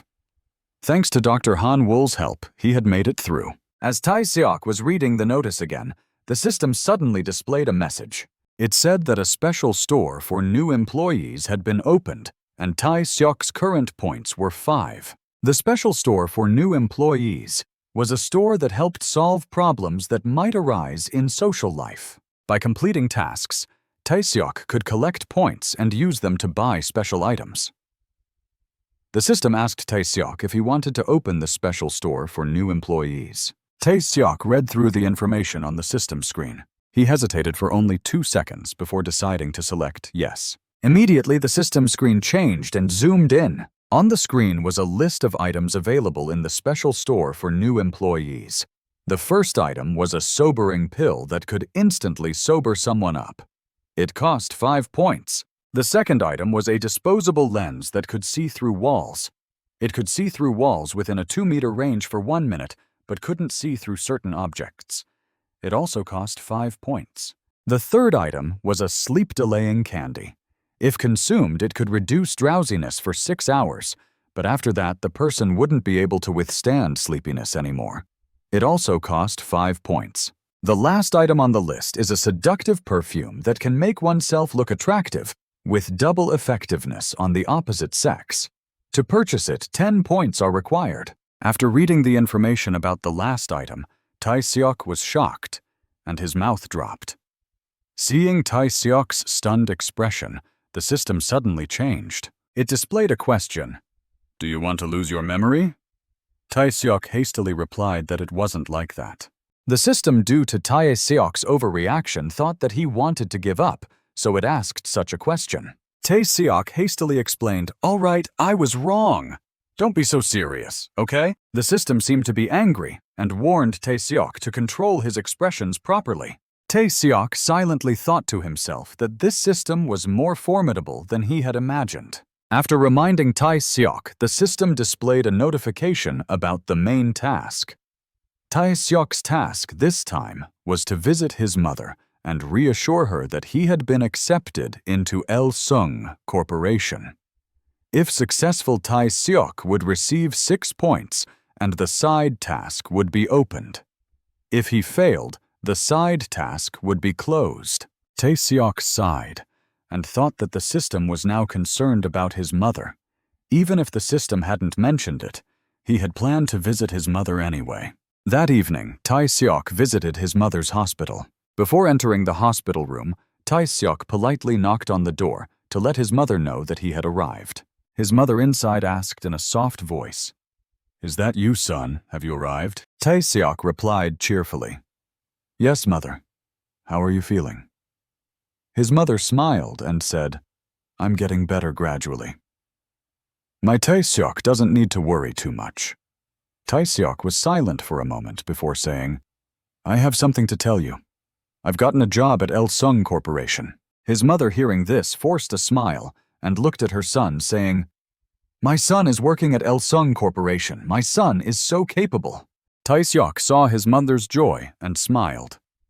He said, "Isn't my son capable, mother? So please be happy and recover soon. Come home with me." The two of them chatted happily, and because Tae-seok had something to discuss, the atmosphere became even more harmonious. His mother was somewhat relieved about her son. Tae-seok took out the apples that his aunt had brought that morning and began to peel them. Seeing his mother smiling continuously, Tae-seok couldn't help but ask, curiously, "Why are you smiling, mother?" His mother happily said, "I'm happy because I heard that my son is studying hard and has joined a large company." Tae-seok smiled and said, "I know, mother. I'll go borrow a knife from the nurse. Please wait for a moment."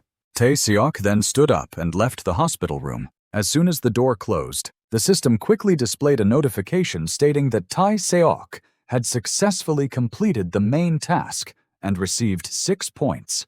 The side task was also opened. Tae-seok saw these lines and realized that there was a side task. He curiously looked at the system's screen. The system quickly displayed the content of the side task. The task was named Mother's First Love.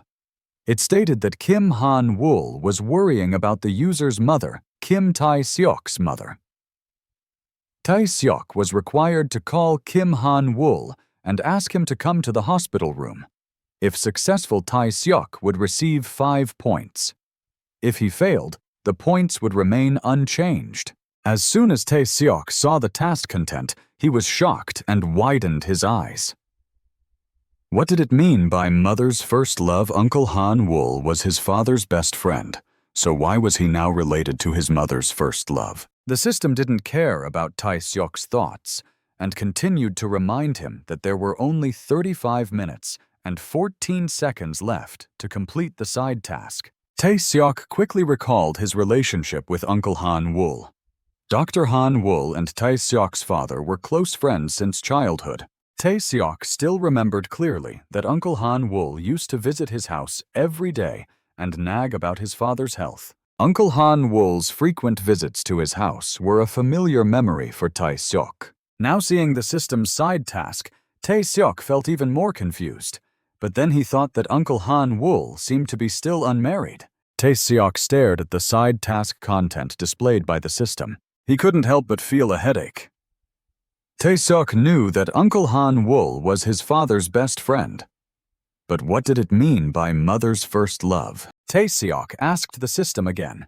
Confused, is this true? Is Uncle Han-wool really my mother's first love? The system angrily displayed a message saying, I don't know how to lie. Tae-seok suddenly felt helpless.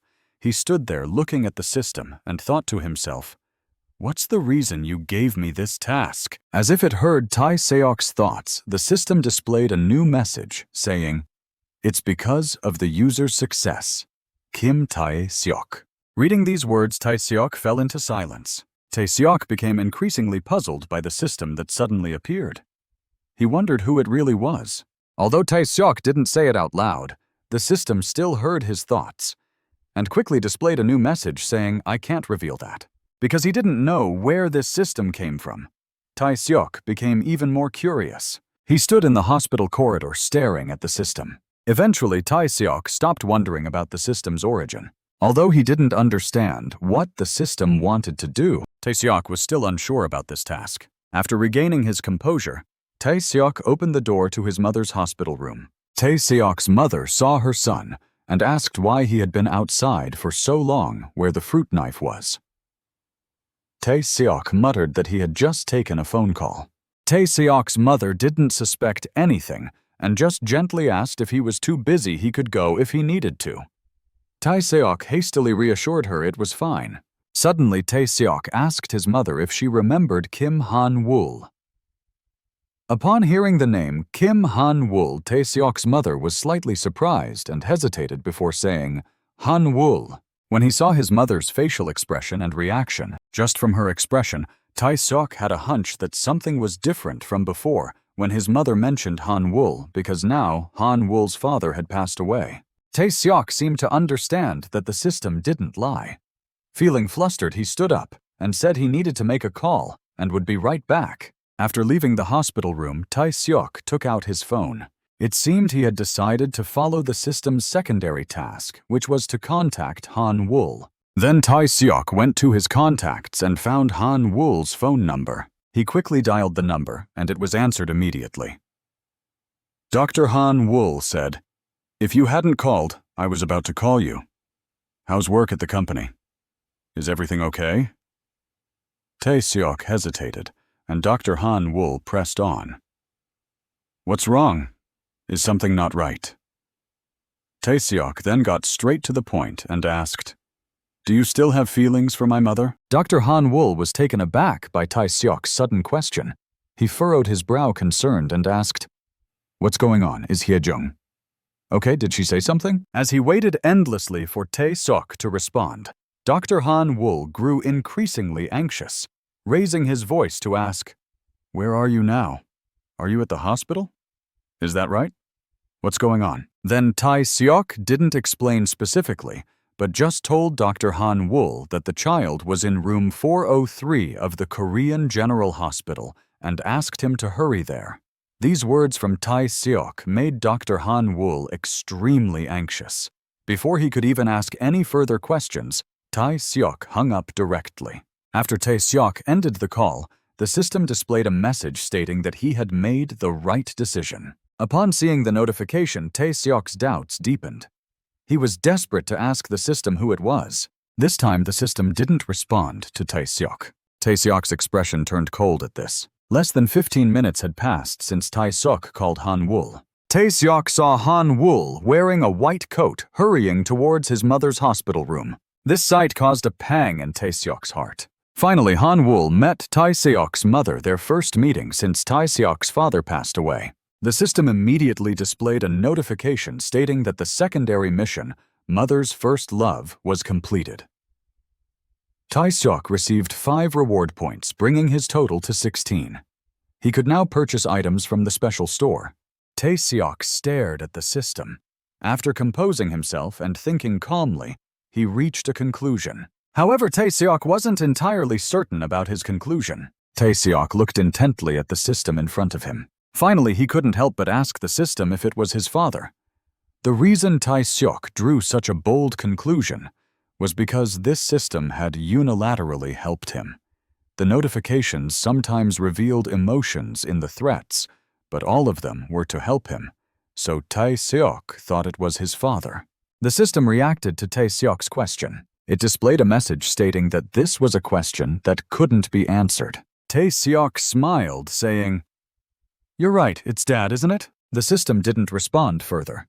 Though Tae-seok was curious about its identity, he decided to investigate gradually. Tae-seok's current priority was the development between his mother and Han-woo.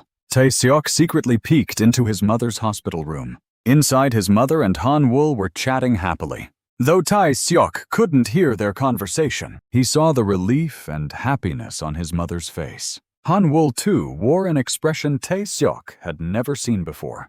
Tae-seok recalled the system's recent notification, stating that he had made the right decision. At that moment, Tae-seok felt he had indeed done something right, just as the system said. It was 10 p.m. that night. After chatting with Tae-seok's mother for a while, Han-woo left the hospital room. Noticing Tae-seok outside, Han-woo casually asked if he had been listening.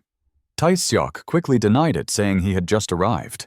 Han-woo apologized, saying he had been too agitated. Tae-seok smiled and said it was okay. Han-woo, being a person with a cold exterior but warm interior, didn't linger. He turned to leave, thanking Tae-seok for calling him. Just as Han-woo was about to leave, Tae-seok called out to him. After hesitating, Tae-seok asked if Han-woo still had feelings for his mother. Han-woo looked at Tae-seok for a long time. He seemed torn by Tae-seok's question. Han-woo sighed and said he didn't know. Tae-seok fell silent upon hearing Han-woo's response. He suddenly spoke in a low voice to Uncle Han-woo that in 3 days he would go to the training center and his aunt would visit his mother occasionally, but if possible he wanted Uncle to take care of his mother. Please send the hospital bill and his mother's health information to him, not because Uncle was his father's friend, but because she was his mother. Before Tae-seok could finish, Han-woo tried to interrupt. Tae-seok understood the awkwardness between Han-woo and his mother, so he spoke first. He told Han-woo that he wasn't sure about his own feelings and asked Han-woo to make a decision. Tae-seok believed Han-woo was the only one who could be by his mother's side. Han-woo remained silent, then said he understood Tae-seok's intentions. He promised to think carefully about it, acknowledging that it wasn't an easy decision. Though Tae-seok didn't get a definitive answer, he felt relieved. He smiled and told Han-woo to be careful on his way back. That night, Tae-seok stayed by his mother's bedside. With only 3 days left before he had to go to the Il-sung Training Center, he was relieved that Han-woo could help take care of his mother. However, the issue at the construction site remained a challenge. That afternoon, Tae-seok went to the construction site as usual. After Team Leader Park instructed the workers to clean up the building materials, Tae-seok called out to Team Leader Park as he was about to leave. Tae-seok looked embarrassed and said, "I have something to tell you, Team Leader Park." Seeing Tae-seok's awkward expression, Team Leader Park furrowed his brow and asked if he was also planning to take the weekend off. Tae-seok said it wasn't that. Team Leader Park looked even more puzzled and crossed his arms, asking, "Then what is it?" But before Tae-seok could continue, he interrupted. "No way you have to come to work. What if even you are absent on the weekend?" Tae-seok decided to reveal everything. He took a deep breath and said, "Team Leader, I've found a new job. I have to quit." Team Leader Park's face scrunched up in distaste. "A new job? You won't make that much money. Here you're earning 40 million to 1 a year," he said. Tae-seok looked down, apologizing for not giving prior notice. Tae-seok decided to be straightforward with Team Leader Park. "I've been accepted as an employee at Il-sung Corporation," he said. Tae-seok's words left Team Leader Park wide-eyed. When he heard Il-sung Corporation, Team Leader Park's expression became even more shocked. Tae-seok's voice was vague as he apologized, saying, "From tomorrow, I won't be able to come to work anymore." Team Leader Park couldn't understand it. "Your educational background isn't that great, is it?" he asked skeptically. Tae-seok looked embarrassed and admitted that he was lucky to get in. Tae-seok was still unsure how to explain. Suddenly, Team Leader Park burst out laughing. "You damn kid, you're only good at this because of me, aren't you?" he said. Kim Tae-seok felt a pang of guilt. He kept his head down, repeatedly apologizing. The atmosphere at the construction site became gloomy. Cheol-sung decided to break the atmosphere, saying to the team leader that since Kim Tae-seok was about to leave anyway, why didn't they have a farewell party? Team Leader Park was still angry about Tae-seok's sudden resignation. "He just quit, and you're thinking about a farewell party," he scolded Cheol-sung. Deputy Team Leader Kim intervened, smiling. "Team Leader, I just told my wife I'd be late. Let's go have some hangover soup," he said. Team Leader Park was still visibly upset. Deputy Team Leader Kim knew Team Leader Park's tough exterior hid a soft heart. "We're all just trying to make a living. At least Tae-seok told us he was leaving before quitting," he said, trying to placate. Team Leader Park glanced at Tae-seok, who looked dejected like a child who had misbehaved. The atmosphere fell silent again. Eventually, Team Leader Park reluctantly suggested going to a restaurant. "Let's go to that twin potato stew place." Tae-seok was surprised to hear this and looked at Team Leader Park in shock. "Team Leader Park harumphed. I'm not doing this because I like you. I'm going to scold you for making me angry," he said to Tae-seok. Tae-seok looked at Team Leader Park with gratitude. Despite his words, Team Leader Park had taken care of him the most during his time at the construction site. Everyone headed to the usual restaurant. Over drinks, Team Leader Park repeatedly warned Tae-seok, "It won't be easy at that company. Office work might seem easy, but it's tough." Tae-seok listened intently. "Yes, I'm prepared." Team Leader Park continued to caution him. "It's not just about being determined. New graduates are all the same. They won't go easy on you if they know you only got in because of that credit system." Tae-seok looked determined. "I know that, but I have to try," he said firmly. Team Leader Park stared at Tae-seok for a long time before saying, "If it doesn't work out, you can always come back. Your position will be kept open for you. If not, I'll make sure you have a spot." Tae-seok smiled gratefully at Team Leader Park. "Thank you, Team Leader." Suddenly, Deputy Team Leader Kim cleared his throat. He pulled out an envelope from behind his back and said to Tae-seok, "If you had told me earlier, I would have prepared something better." Deputy Team Leader Kim pushed the envelope towards Tae-seok. Tae-seok was surprised. "What is this?" The Deputy Team Leader smiled and told Tae-seok to take it. It was fine. When adults give something, you just need to accept it. It wasn't worth much money, but you should buy a pair of shoes to wear. Tae-seok tried to decline. "Really, it's okay. Please take it back." Cheol-sung quickly snatched the envelope. "Then I'll take it." Cheol-sung laughed loudly. "Thanks, Uncle Kim." Deputy Team Leader Kim was annoyed. "Who said you could take it?" Cheol-sung. Cheol-sung grinned. "I was just about to buy new shoes anyway." Deputy Team Leader Kim wasn't having it. He quickly retrieved the envelope from Cheol-sung. He pushed it back to Tae-seok. "Take it. If you don't, I'll be angry," he said sternly. Tae-seok couldn't refuse, so he smiled and took it. Then Tae-seok looked at his familiar colleagues. Although he left work early, this was the place where he felt the most affection. On that day, Tae-seok also said his final goodbye to his colleagues. A few days later, the day finally arrived for Tae-seok to start his internship at Il-sung Corporation. Tae-seok dragged his heavy suitcase. Now he needed to join the group heading to Il-sung Corporation's new employee training center. The staff began to review the list after hearing Tae-seok's name. He told Tae-seok to take bus number 1. As Tae-seok was about to pull his luggage onto the bus, the staff suddenly called out to him. The staff asked Tae-seok if he was born in 1992. Tae-seok shook his head, saying no. The staff asked again if he was born in 1994. Tae-seok nodded, confirming it was correct. Then the staff told Tae-seok to switch to bus number 3, put his luggage in the cargo hold, and board the bus. Tae-seok pulled his luggage off the bus and moved to bus number 3. The staff's words made Tae-seok think that there might be someone with the same name as him. However, Tae-seok didn't think much of it, as his name wasn't unusual, and it wasn't a big deal to share it with someone else. After Tae-seok settled into his seat, the Il-sung Corporation's buses started rolling. The staff made an announcement saying that everyone was on board, and they would be heading to the Il-sung Corporation's new employee training center. As he sat on the bus, Tae-seok couldn't help but feel excited. From now on, he was a new employee. Suddenly, Tae-seok's phone in his jacket pocket vibrated. It was a text message from his mother saying, "Tae-seok, don't worry about me, just work hard." Tae-seok knew from this message that it was from Dr. Han-woo, indicating that Dr. Han-woo had agreed to take care of his mother. Tae-seok quickly replied, saying, "Yes, I'll do my best, thank you." After everything on the bus was settled, a man sitting in the first seat stood up.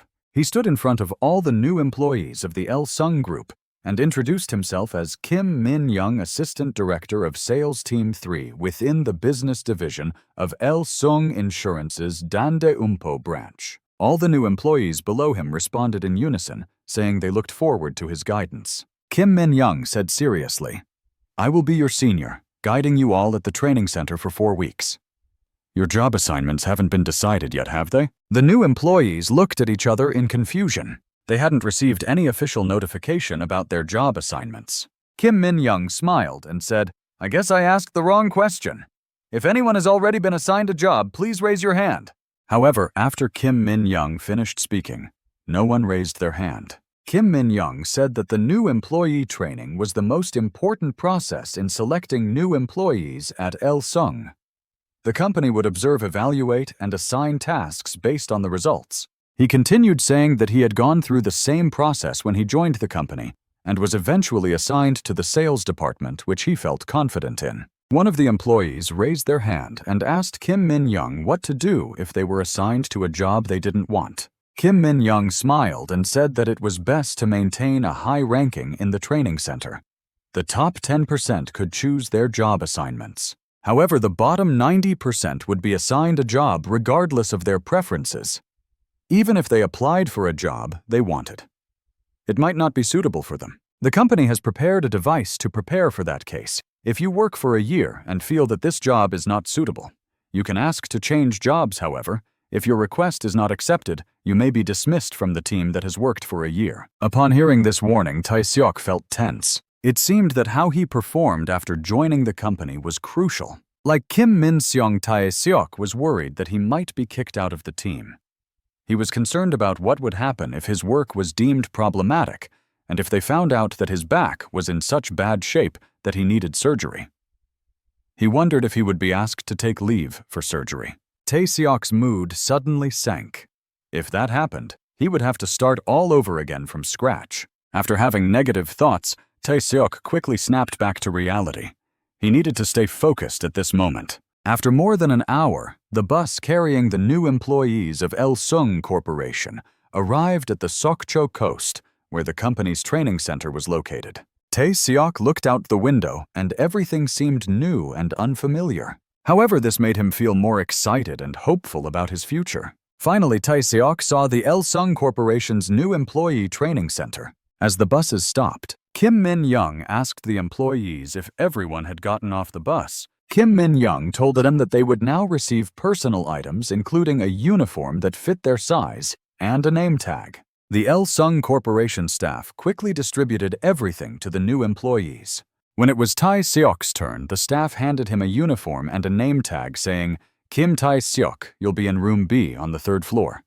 Please go up to your room, change into your uniform, and follow the instructions. Tae Seok looked up at the building where he would be staying, from the 2nd floor onwards. The building was divided into sections, A, B, and C. Tae Seok wondered if men and women would be staying on the same floor. Before Tae Seok could ask, the Elsung Corporation staff explained that on each floor, rooms 1 to 25 were for men, and rooms 26 to 50 were for women. Tae Seok nodded, understanding that the rooms were divided by team. He thought it made sense, as mixing teams wouldn't be necessary. Tae Seok stopped thinking about it and decided to check out his new room before the program started. Tae Seok pulled the valuables in front of room B13 as indicated by the staff. After pushing the door open and entering, Tae Seok took a glance around the room and muttered to himself, "This is a 2-person room, and it seems like there's only this one available." Although it was a bit cramped, he was relieved it wasn't a 4-person room. Tae Seok took out the uniform that had been issued. He slowly took off his jacket. Tae Seok thought the uniform looked a bit rustic, but since it was a standard issue for everyone, he figured it was probably fine. After Tae Seok finished putting on his uniform, his roommate also came in. The other person spoke up and asked Tae Seok, "Hello, is this room B13? The man smiled awkwardly and said, "This room is really cramped." Tae Seok also smiled and responded, "Yes, it is. My name is Kim Tae Seok." The other person quickly introduced himself, saying, "I'm Kim Min Young. I look forward to getting to know you." Tae Seok glanced at Kim Min Young and thought to himself that the other person seemed quite warm. In terms of age, Kim Min Young appeared to be significantly older than Tae Seok. In situations like this, it was probably better to show respect. Although he thought this, Tae Seok decided to ask directly, "Excuse me, but how old are you?" Kim Min Young smiled and replied, "I'm 29 years old." "And you?" Tae Seok smiled and said, "Then I should call you Hyung, older brother. I'm only 25. He added, "Please feel free to talk to me casually." Since his roommate was a senior, Tae Seok decided to be accommodating. He quickly suggested, "I'll take the upper bunk, okay?" Kim Min Young was clearly pleased with this decision and smiled, saying, "Then I'll take the lower bunk. The upper bunk can be a bit inconvenient, so thank you for being considerate." The two of them exchanged polite conversation. Suddenly, Kim Min Young remembered Tae Seok's age and asked, "You joined the company quite early, didn't you? You were only 25 when you graduated in just 3 years." Tae Seok scratched his head awkwardly and explained, "I already had a degree in banking, and since my military service counted as credits, I graduated a bit earlier than others." Just as the two were chatting, the public announcement system came on, saying that all trainees should gather at the open area in front of the main building in 10 minutes. The staff emphasized that they only had 10 minutes left. Kim Min Young and Tae Seok looked at each other wearily. Kim Min Young sighed and said, "It feels like being back in the military." Tae Seok smiled and replied, "Yes, let's hurry up so we're not late." Tae Seok's first meeting with his roommate, Kim Min Young, wasn't too bad. Soon after, they gathered at the open area in front of the main building for roll call and team assignment. Over 260 people, all wearing training uniforms, gathered in the large hall for new employee training. The host spoke to this crowd before proceeding with the new employee training ceremony, saying that the director of the training institute had a few words to share. Immediately after he finished speaking, a person slowly stepped up from below. Just by looking at his stride, it was clear that this person held significant authority. He was the director of the training institute. The director began by saying, "Hello, everyone." The new employees below responded in unison, "Hello, director." But after hearing their response, the director let out a sigh and said, "You're speaking too softly." The director suddenly shouted, "Can't the new employees of Elsung Corporation speak louder?" He then led by example, saying, "Hello, everyone," in a clear, loud voice. The entire group of new employees responded in unison, "Hello, director," in a loud voice. After this exchange, the director began to introduce himself, saying, "I am Yoon Sung Mok.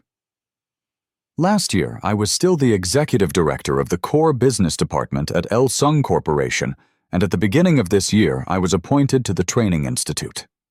I'm glad to meet you all." He continued, "Elsung Corporation is one of the top 5 companies nationwide, but we started from scratch. During the crisis in 1960, when we had to go to Japan to learn their technology, where do you think the first refrigerator was produced in Korea?" he asked. This question was suddenly posed by the director, and one of the hundreds of new employees raised their hand and responded. It was Elsung Electronics. Interestingly, this person was Tae-seok's roommate. The director smiled and said, "That's correct." He continued, "It took Elsung Corporation about 4 years to produce the first refrigerator, and to achieve that, we had to conduct hundreds of experiments." Yoon Sung-mak declared, "We didn't even know how much we invested in that project.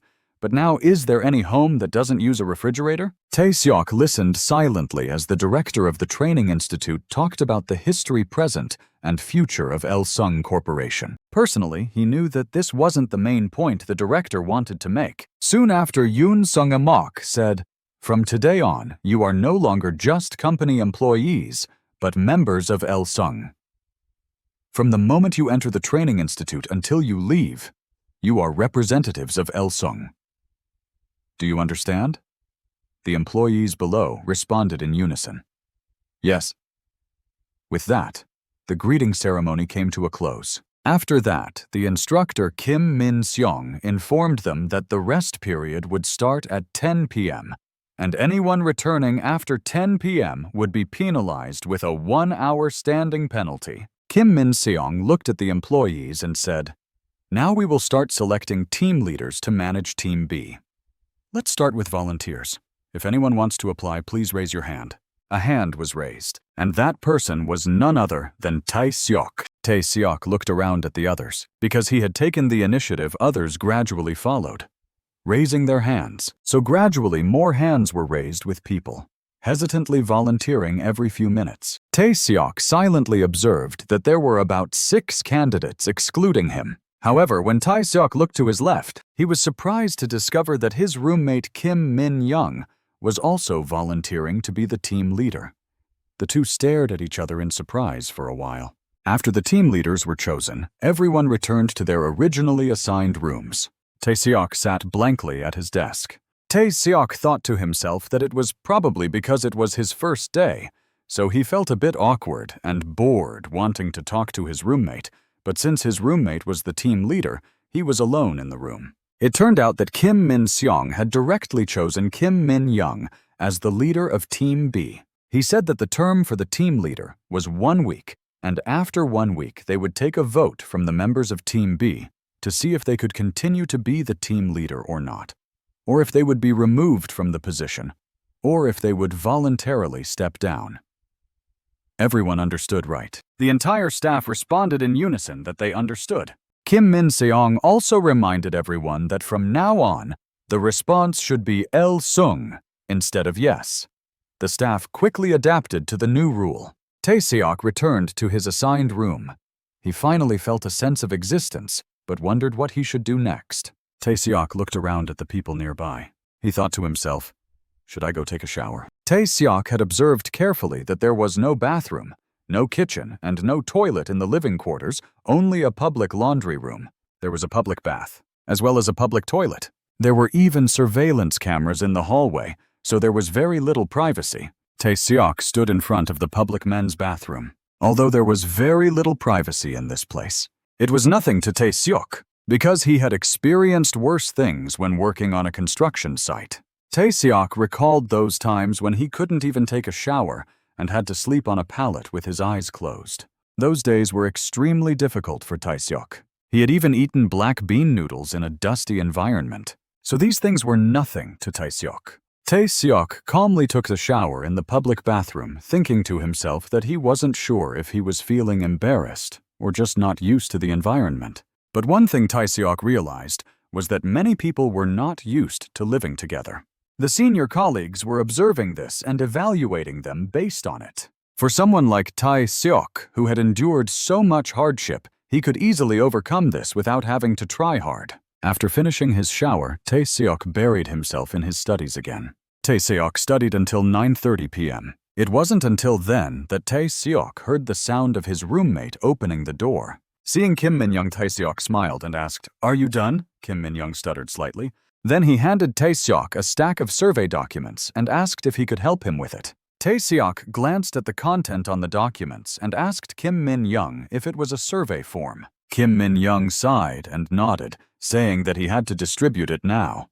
Tae-seok happily agreed to help. Kim Min-young looked apologetic and said, "It's okay, you can go to sleep first. This is my task, so I'll take care of it." Since Kim Min-young had said so, Tae-seok didn't insist. It wasn't until late at night, when the clock struck 1 a.m., that Tae-seok was woken up by some faint noises. He slowly got out of bed. Seeing that Kim Min-young's bed was still lit, Tae-seok asked if he was done. Kim Min-young smiled and said that he still had a lot of work to do. Tae-seok had of course finished his task. Kim Min-young murmured in response, saying that he thought everyone else had finished too. Suddenly Tae-seok fell silent, staring intently at Kim Min-young. To Tae-seok, Kim Min-young seemed a bit slow. Kim Min-young's slow and troubled expression made Tae-seok feel a bit uncomfortable. Just then their senior colleague Kim Min-seong suddenly opened the door to room B13 and called out Kim Min-young's name loudly. Kim Min-seong angrily scolded Kim Min-young, saying, "I told you to submit the survey form by 10 p.m. Why haven't you finished it yet?" Kim Min-young was startled and bowed his head, saying that he hadn't been able to get it from everyone because they were all asleep, and that he would get it done by morning. Kim Min-seong complained, saying this guy is already slacking off on the first day.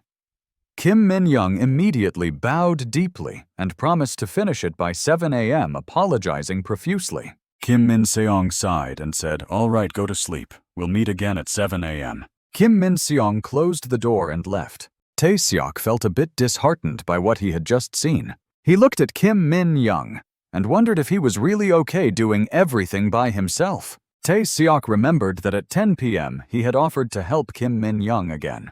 But Kim Min-young had said it was okay. The next morning, as soon as Tae-seok left his room, he was called back by Kim Min-seong. Tae-seok was confused and didn't know what Kim Min-seong wanted to ask him. Kim Min-seong frowned and asked Tae-seok where Kim Min-young was. Tae-seok was taken aback and said he didn't know that he hadn't seen Kim Min-young when he woke up. Kim Min-seong was slightly angry and said, "Can you contact him for me? I will be in the meeting room until 7:30, so if he doesn't show up, don't bother coming." Tae-seok nodded and said, "I understand, senior. Can you give me his phone number?" After obtaining Kim Min-seong's phone number on the way to find Kim Min-young, Tae-seok couldn't stop thinking and wondered where Kim Min-young had gone. Thinking back, he realized that he and Kim Min-young hadn't even exchanged phone numbers. If he had known this would happen, Tae-seok would have asked for it yesterday. However, Tae-seok remembered Kim Min-young's sorrowful face, and he didn't have time to ask for his phone number because Kim Min-young was really busy. Tae-seok was still lost in thought when he suddenly heard a commotion up ahead. He quickly ran towards the noise, not knowing what was happening. The commotion was coming from outside room B19. Sure enough, Kim Min-young was there. 2 employees from room B19 were angrily telling Kim Min-young that if someone gave him a survey at 6:30 and asked him to complete it before 7, how would he feel? "Don't you see I'm busy taking a shower?" they said. "If you're the team leader, you should be able to control things better." Although Kim Min-young was being criticized with harsh words, he just bowed his head and apologized. He spoke softly, "I will be more careful next time, so please let me off this time and help me with the survey." Kim Min-young kept apologizing to these people. After Kim Min-young left, his roommate spoke up and asked if it was too harsh, feeling sorry for Kim Min-young. However, the other roommate was unhappy and said, "What's there to feel sorry for? Being a team leader gets you points. I'm trying to do something to get 20 points and be the top performer at the training center." The other person was surprised and asked where he heard that from. He replied that it was written in the guidebook, if you become a team leader, you can get 20 points. But this score can be transferred to others. You can share it, but you won't get any help to get it. He then grumbled and went inside, saying that there would be nothing to criticize if Kim Min-young did his job well, but he was too incompetent. However, Tae-seok overheard their conversation and thought that from the company's perspective, They want new employees to be able to communicate well with others from the start. But the foundation is being proactive and having good relationships with those around you. Tae-seok wondered if Kim Min-young was thinking that far ahead. Suddenly, a system notification appeared in front of Tae-seok. Tae-seok's task this time was to read through all the materials from the Il-sung Training Center and prepare for the training session that would take place in 4 weeks. The reward for completing this task was 5 points. The system then sent out another important reminder. Apart from that main task, there is another task for Tae-seok, which is to take on the role of team leader. If Tae-seok takes on the role of team leader, he can create a good impression with other colleagues. Tae-seok needs to take on the role of team leader and receive recognition. However, if he can't do it, it's even worse than not doing it. When Tae-seok is chosen to be the team leader, he will get 20 total points from the item store. Tae-seok looked at the 2 tasks announced by the system and was confused. The first task was easy, but he didn't know how to do the second task. Tae-seok quickly recalled what the 2 people from room B90 had said earlier. If Kim Min-young was really only thinking about getting 20 points, then Tae-seok had a way to complete this task. He was about to go find Kim Min-young, who was still apologizing to the employees and asking them to complete the survey. Tae-seok called out to Kim Min-young, who was surprised and asked what was wrong. Tae-seok casually said, "The senior guide is looking for you. Please go to the small meeting room on the 2nd floor. He said you need to be there before 7:30. Kim Min-young looked at the time on his phone. He sighed and said, "There are only 15 minutes left and I still haven't finished." Tae-seok said that if he didn't have enough time, he could help him, but Kim Min-young directly refused him, saying it's okay, Tae-seok, he could do it himself. So Kim Min-young went from door to door reminding employees to complete the survey. Tae-seok was angry seeing Kim Min-young struggling like that. He thought, is Kim Min-young really just doing this for the points? I didn't ask him to share the points, so why did he refuse my help so awkwardly? Tae-seok pressed a sequence of numbers on his phone. If Kim Min-young was blinded by the points and refused to interact or exchange with others, then Tae-seok had no choice but to give up his goodwill and draw a clear boundary. Immediately after, Kim Tae-seok sent a message to senior guide Kim Min-seong, saying, "I'm Kim Tae-seok, the roommate of Team B's leader. I've passed on your message to the team leader." Kim Min-seong casually replied, "You must be tired, Tae-seok. You haven't eaten yet, have you? Come to the small meeting room. Team B's leader is here. Let's eat together." On the other end, Kim Min-seong was staring at the time displayed on his phone. The minutes ticked by slowly. It was exactly 7:30.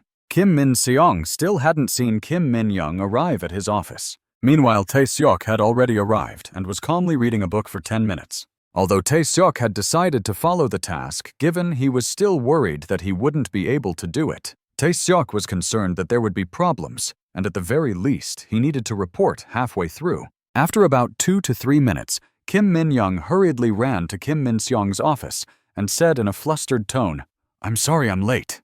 Kim Min-young pushed all the evaluation forms across the desk to Kim Min-seong. He said in a subservient tone, "Some people didn't cooperate, so I'm late. There are 11 rooms that didn't cooperate. I've put the list inside." Kim Min-seong angrily shouted, "What kind of job are you doing? That 11 rooms didn't bother to cooperate. You should reflect on yourself instead." Then Kim Min-seong furrowed his brows and asked, "What's with this list? Are you tattling on me because you can't cover up for the team members?" Since Kim Min-seong hit the nail on the head, Kim Min-young couldn't refute a single word.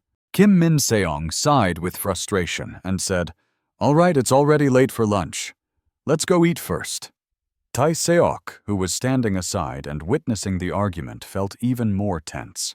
He secretly glanced at the 2 of them and thought to himself that senior Kim Min-seong had been waiting for Kim Min-young and hadn't eaten yet, but he just left like that. Tae-seok watched as Kim Min-young left the room and then looked at Kim Min-seong's extremely disappointed face. However, Tae-seok didn't see the change in Kim Min-young's expression after he saw him. It was a face filled with hatred and jealousy, completely different from the weak and kind appearance he had shown Tae-seok. Because Tae-seok had been diligently reading a book from earlier, he had completed his first task. Tae-seok's current points after adding the reward were 21. The system told him he could buy items at the special store with these points. Tae-seok finished his task and politely asked Kim Min-seong Sr., "Do you still have a lot of work to do?" "You should eat too." Kim Min-seong sighed and said, "You go eat first. I need to compile Team B's survey." Tae-seok asked, "Have you compiled Team A and Team C's surveys?" Kim Min-seong replied, "Yes, that's basic when reporting survey contents." Tae-seok hesitated for a moment before asking Kim Min-seong, "If you have a lot of work to do, can I help?" He felt responsible since it was his team. Kim Min-seong was clearly surprised by Tae-seok's offer and asked, "Aren't you going to eat?" Tae-seok scratched his head awkwardly and said, "I ate a lot last night, so it's okay." Tae-seok received Kim Min-seong's consent and sat down to help him. Tae-seok asked the compilation formats for Team A and Team C are different. "Should I follow Team A's format?" Kim Min-seong said, "The format doesn't matter. We should have provided statistical data, but there are still 11 rooms with missing data." Kim Min-seong sighed again and rearranged the documents on his desk. He told Tae-seok, "For now, just arrange it according to Team A's format. I'll go collect the remaining data from those who haven't submitted it." Tae-seok said, "Wait a minute, Senior." He smiled and said, "The list was made by our team leader. I know which 11 rooms are involved, so we just need to call them to come and submit it. Can you give me the list of phone numbers? I'll call them." After receiving the phone numbers from Kim Min-seong, Tae-seok called all the employees from the 11 rooms to come and submit their survey forms. During this process, Kim Min-seong quietly observed Tae-seok's efficient work. In less than 10 minutes, Tae-seok helped Kim Min-seong collect all 11 missing survey forms. Tae-seok also helped Kim Min-seong create a detailed report. Kim Min-seong happily said, "Thanks to you, we finished before our morning work started. You're a big help." Tae-seok smiled and said, "It's nothing. I should be helping since it's my team that caused the delay." Kim Min-seong smiled and said, "I was worried I'd have to apologize. I skipped breakfast, you know." Tae-seok put his hand into his pocket. Then he handed Kim Min-seong an energy bar and said, "This is an energy bar, Senior. Would you like to try it?" Kim Min-seong was surprised and asked, "You carry that around?" Tae-seok smiled and said, "I can use it as a substitute for breakfast. I have a lot in my room, so please have it, Senior." It was just a simple energy bar, but Tae-seok had won Kim Min-seong over. While eating the bar, Kim Min-seong talked to Tae-seok about how strange company life was, with some people being very capable while others weren't. Even if they do tests or interviews and then filter people out, it's all the same in the end. But even so, I still feel very lucky. Kim Min-seong's words were clear in their implication, and Tae-seok understood exactly what he meant. Before parting ways, Kim Min-seong seriously told Tae-seok, "Although it's time for our morning session, being a bit late won't matter. Just make sure to eat a lot of energy bars, okay?" Tae-seok bowed politely and said, "Yes, Senior. See you later." Before leaving, Kim Min-seong kindly reminded Tae-seok to eat properly, warning him that he'd be penalized if he didn't. Tae-seok watched as his senior guide walked away. For a moment, Tae-seok could see the shadow of Team Leader Park in his senior's figure. The first morning session took place in the large main auditorium. Kim Min-seong was the host of this session. He said that since it was Team B's study time, if any trainees had come to the wrong place, they should return to their own teams. After speaking, Kim Min-seong turned to Kim Min-young and asked if he had checked his team members and if anyone was absent. Kim Min-young stuttered and said, "No one is absent." Kim Min-seong looked at Kim Min-young with a disappointed gaze and said, "Let's start the lesson then." Kim Min-young seemed to realize something, and his expression changed slightly. Just as Kim Min-seong began to introduce the content of the first lesson, someone entered through the door. All the new employees immediately looked towards the main door. Tae-seok awkwardly apologized to Kim Min-seong, saying, "I'm sorry I'm late." Tae-seok's arrival caused Kim Min-young to freeze. From Kim Min-seong's expression, it seemed he had known that Kim Min-young was lying earlier. However, it wasn't until Tae-seok's arrival that the lie was truly exposed. Kim Min-seong told Tae-seok to come closer. Then he turned to the employees below and said, "Before we begin, I have something to announce to everyone. To the members of Elsung Corporation as your senior guide, I will replace Team B's team leader with Kim Tae-seok. Do you have any objections?" Tae-seok was completely shocked upon hearing this. He didn't expect Kim Min-seong to make the announcement in front of everyone. As soon as Kim Min-seong finished speaking, the system displayed a notification stating that Tae-seok had completed his task as team leader and received 5 reward points with 20 points available at the item shop. After the sudden change in team leadership, the meeting continued as usual. Throughout the lesson, Tae-seok couldn't help but glance at Kim Min-young. He thought to himself that although he had been assigned the task of becoming team leader, he hadn't expected things to turn out this way. He hadn't done anything, so he didn't feel guilty, but his mood wasn't great either.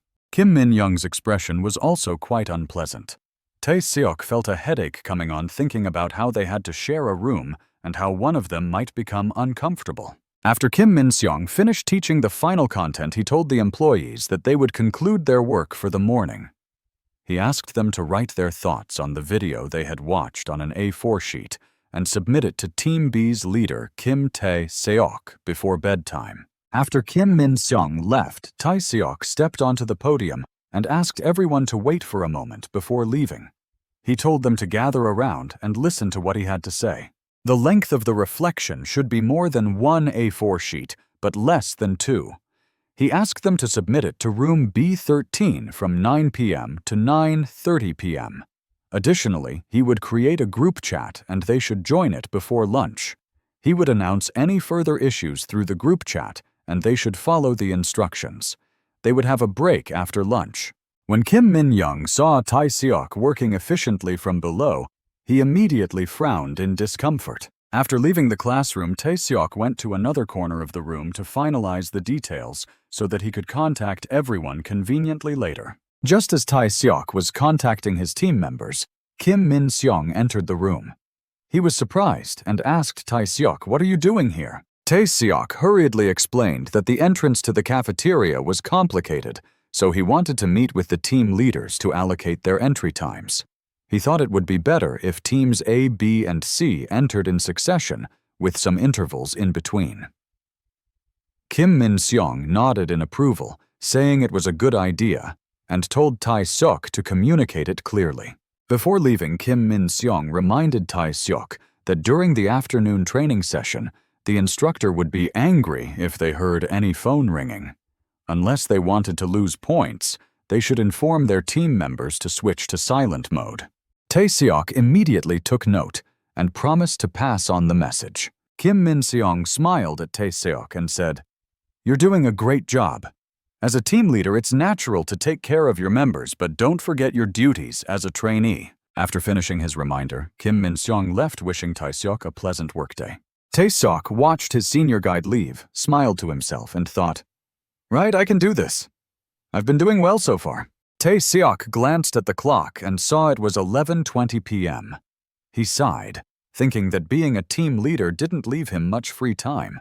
Just as Tae-seok was making plans, Kim Min-young returned to the room. He pulled out a chair with a loud noise and sat beside Tae-seok, casting a jealous glance at him. Tae-seok could sense the unfriendly gaze and thought to himself, "What's wrong with him? He's so annoying." Finally, Kim Min-young couldn't help but ask Tae-seok, "Don't you have anything to say to me?" He raised his voice, asking Tae-seok if he really had nothing to say. Tae-seok responded calmly, saying that the decision to make him team leader was made by their leader and senior, and it didn't reflect on him personally. "I apologized unintentionally," Tae-seok said. Kim Min-young became furious, shouting, "Do you think I don't know how much you flattered our seniors in the small meeting room this morning?" Tae-seok explained that their senior guide had asked him to stay for dinner with Kim Min-seong, so he waited. Kim Min-young didn't believe him and angrily said, "How could you say that? Why would our senior guide want to have dinner with you? And if you didn't do anything wrong, why would our senior guide replace me as team leader?"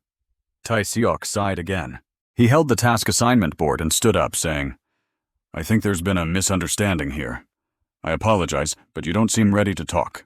I'll step aside for now. When you calm down, we can talk later, Tae-seok said, then turned to leave the room. But Kim Min-young wouldn't let it go, yelling after him. Hey, where are you going? Are you going to stop? As Tae-seok exited this room, Kim Min-young's shouting still echoed. Tae-seok let out a frustrated sigh. Since he had yielded the room to Kim Min-young, Tae-seok arrived at the small meeting room earlier than planned. Senior Kim Min-seong and the 3 team leaders were finalizing their latest reports. Just as Kim Min-seong was about to ask Tae-seok something, someone knocked on the door. The person who arrived was Kim Min-young. Kim Min-seong looked surprised and asked, "What's going on? You want to switch rooms?" Kim Min-young hesitated before saying, "I don't think I can room with my current roommate." Kim Min-seong raised an eyebrow, asking, "Isn't your roommate Kim Tae-seok?" Kim Min-young snorted, revealing his jealousy. Kim Min-young said to Kim Min-seong, "I want you to transfer Tae-seok to another room." Kim Min-seong calmly asked for the exact reason, suggesting it might be because Tae-seok replaced him as team leader. Kim Min-young couldn't refute, and Kim Min-seong continued, "I think I guessed right. I'm disappointed in you." Kim Min-young responded, "The term disappointed should be reserved for traitors. Mr. Tae-seok still frequently visits and flatters our senior." Upon hearing the word traitor, Kim Min-seong frowned. Kim Min-young continued shouting, "Isn't it a betrayal when someone stabs their colleagues in the back?" He glared at Tae-seok with hatred, yelling, "You're jealous of others' positions, so you always cling to me. Then you naturally took my position as team leader. Isn't that a betrayal? How can I room with someone like that?" Tae-seok stepped in to mediate, saying, "Kim Min-young, please calm down. This is between him and me, so let's discuss it outside. Okay?" Tae-seok intended to escort Kim Min-young out to talk, apologizing to the seniors for the inconvenience. Despite Tae-seok's efforts to mediate, Kim Min-young insisted he was right, saying, "Don't you see I'm talking to our senior?" Kim Min-seong finally had enough of Kim Min-young's behavior and stood up, saying, "Tae-seok, please step outside for a moment. Kim Min-young, I need to talk to you." "I need." Kim Min-seong folded his arms and said to Kim Min-young, "Let's have a little chat. I also have something to discuss with you." Seeing Kim Min-seong's expression, Kim Min-young immediately knew he was in trouble. Even Tae-seok realized what was happening. Kim Min-seong stared at Kim Min-young, asking, "Where should I start?" "Ah, yes. I can tell you why you were replaced as team leader." Kim Min-seong stared at Kim Min-young, asking, "Where should I start?" "Yes. I can tell you why you were replaced as team leader." Kim Min-young stuttered, "I haven't submitted it yet." Kim Min-seong pressed on.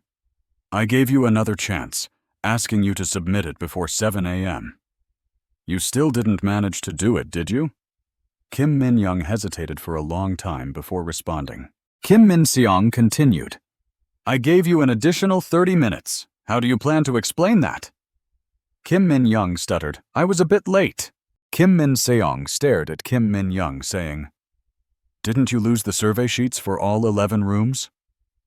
Kim Min-young fearfully replied, "I wanted everyone to cooperate." Kim Min-seong asked one final question. "When submitting the survey sheets, you couldn't even add a single statistical data.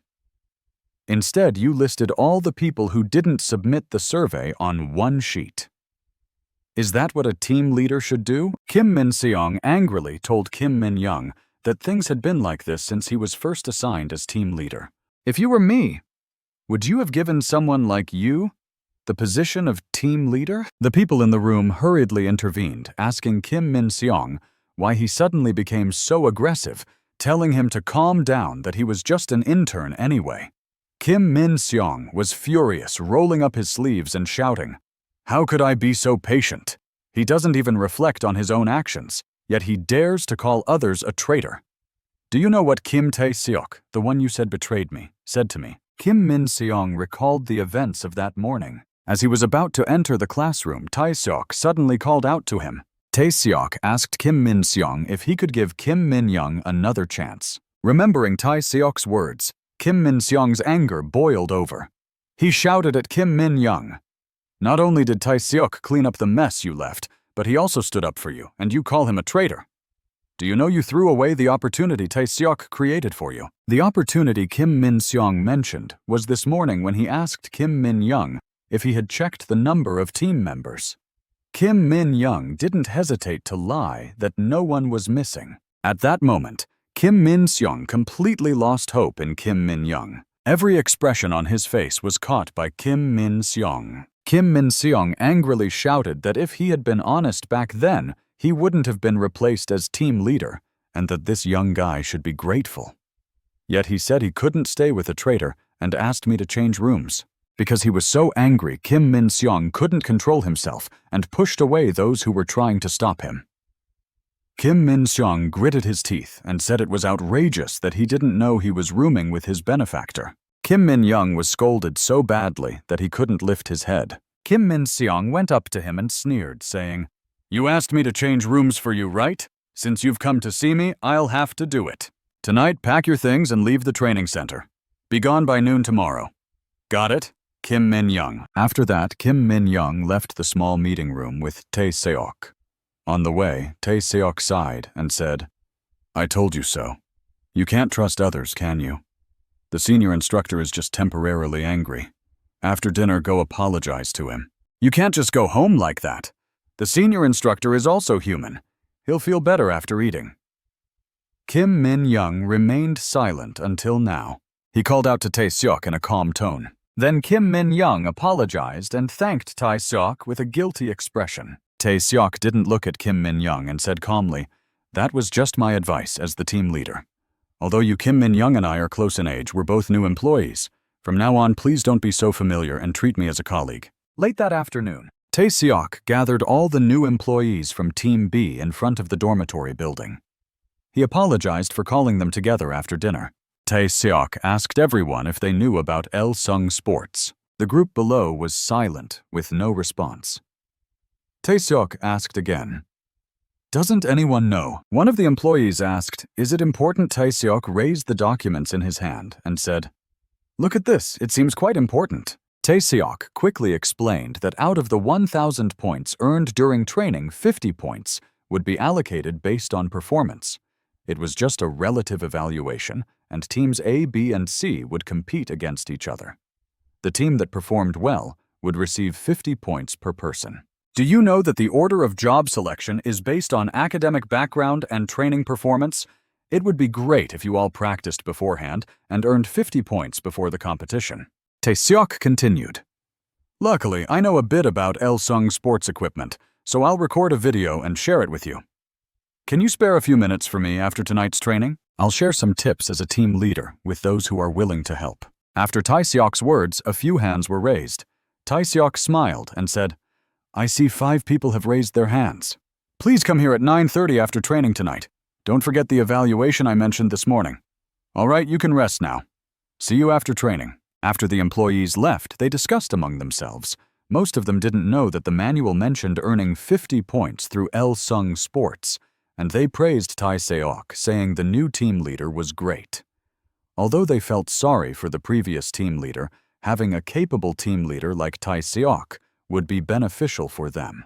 Tae-seok heard their comments and smiled in satisfaction, thinking to himself that it was good that everyone responded to his words. Tae-seok stopped thinking and focused on what he needed to do next, reporting to the senior instructor. However, Tae-seok missed Kim Min-young's gaze. It was a gaze still filled with jealousy and resentment. Late that night, Tae-seok brought his report to the small study room to find the senior instructor, Kim Min-seong. However, when he entered, he found Kim Min-seong and another senior colleague studying something. Tae-seok glanced around and asked, "Is that a broadcasting amplifier? Is there something wrong with the broadcasting?" "Can I take a look?" Kim Min-seong responded with a "Oh," and asked Tae-seok, "Do you know how to fix things like this?" Tae-seok nodded and said, "Wait a minute." Then he handed the report to Kim Min-seong. This was the feedback from Team B, after watching the videos of Il-sung Corporation from the past to the present. A task assigned by Kim Min-seong during the first training session. After submitting the report to Kim Min-seong, Tae-seok began to try and fix the broadcasting amplifier. He told Kim Min-seong that after the training ended, he had reminded them not to be late, and they had completed it quickly. However, 2 people were still missing. Tae-seok fiddled with it for a while and managed to fix the amplifier. He asked Kim Min-seong, "Shall we try it again?" Then Tae-seok used the amplifier for convenient announcements. He said that for the 2 people who haven't submitted their reflection essays, it would be better if they brought them to the broadcasting room instead of the meeting room. The 2 people didn't need to bring them to the meeting room. Just bring the essays to the broadcasting room. Tae-seok's voice continued to ring out, saying, "I'll repeat it one more time." The urgent sound made the 2 employees who still hadn't submitted their reflection essays hurry to submit them. They changed direction from the meeting room to the broadcasting room. When they saw the people inside, the 2 immediately said, "I'm here to submit my reflection essay. Sorry I'm late." Tae-seok received the essays and said, "Thank you both of you." He asked, "Did everyone hear the broadcast clearly?" They hurriedly replied, "Yes." Seeing Tae-seok's professional work style, the senior colleague next to him asked Kim Min-seong, "What's that guy's name?" Kim Min-seong replied proudly, "I've already marked him, so don't make any moves. Okay?" The senior colleague smiled and said, "If you fail, let me have him. I'll seduce him for you." After receiving the essays, Tae-seok turned to Kim Min-seong and asked, "May I turn on the sound and broadcast again?" Immediately, the building's loudspeaker broadcast Tae-seok's voice again. Tae-seok said that the members of Team B of Il-sung gymnastics team should come to the changing room instead of the empty space in front of the lobby. Late at night after the evening training session, Tae-seok successfully gathered the 5 members of Il-sung gymnastics team in the auditorium, which had a bright and spacious environment perfect for their training. One of them asked Tae-seok how he knew about Il-sung gymnastics. Tae-seok happily replied, "I worked at a construction site before joining the company. Someone recognized me and said it was Il-sung Construction." Tae-seok didn't feel embarrassed and happily nodded, saying, "Yes, that's right." Tae-seok got straight to work, saying, "I'll demonstrate first and then guide you through each movement one by one. The 2 guys here will quickly catch on, so I want the 3 girls to observe and record." Everyone agreed with Tae-seok's suggestion. They immediately started training, and Kim Min-seong watched the whole scene from above. After observing for a while, Kim Min-seong said, "This Tae-seok guy is very cheerful and easygoing, but not naughty. On the contrary, he has a serious side. If we want to attract the market, we need to recruit someone like him." Kim Min-seong continued to observe the group of 6 people training in gymnastics below. However, Kim Min-seong couldn't help but stare at Tae-seok, wondering why someone like Tae-seok had applied to the sales department. There were clearly better departments. After finishing the gymnastics training, Tae-seok headed to the men's bathroom. The training had exhausted him, so Tae-seok felt very tired. After taking a shower, he directly returned to room B13 to rest. Tae-seok sighed. Feeling frustrated, he thought that he shouldn't be too greedy about getting points as a team leader and should ask for help from his future colleagues instead. Just as Tae-seok opened the door, he vaguely heard Kim Min-young talking to his mother on the phone.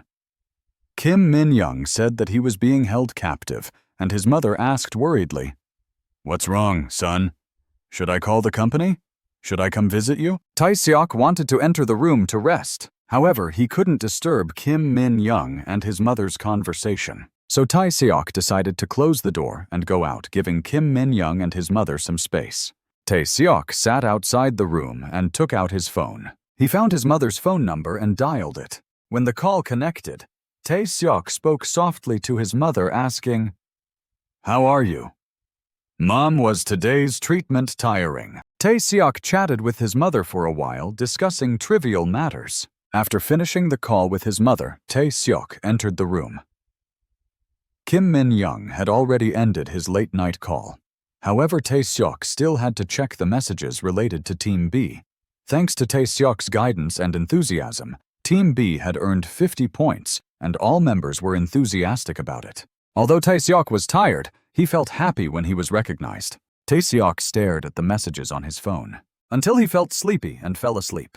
While Tae-seok was still asleep, he was suddenly woken up by a small noise. When he opened his eyes, he saw a system notification on his phone saying that Tai Seok had officially joined the company at 000 on June 1st, and his salary would start from that day. Tai Seok was shocked and sat up exclaiming, "Ah, it turns out I'm a new employee starting from today." The system quickly displayed another notification. It was about Tai Seok's next task, titled Upgrade Vision.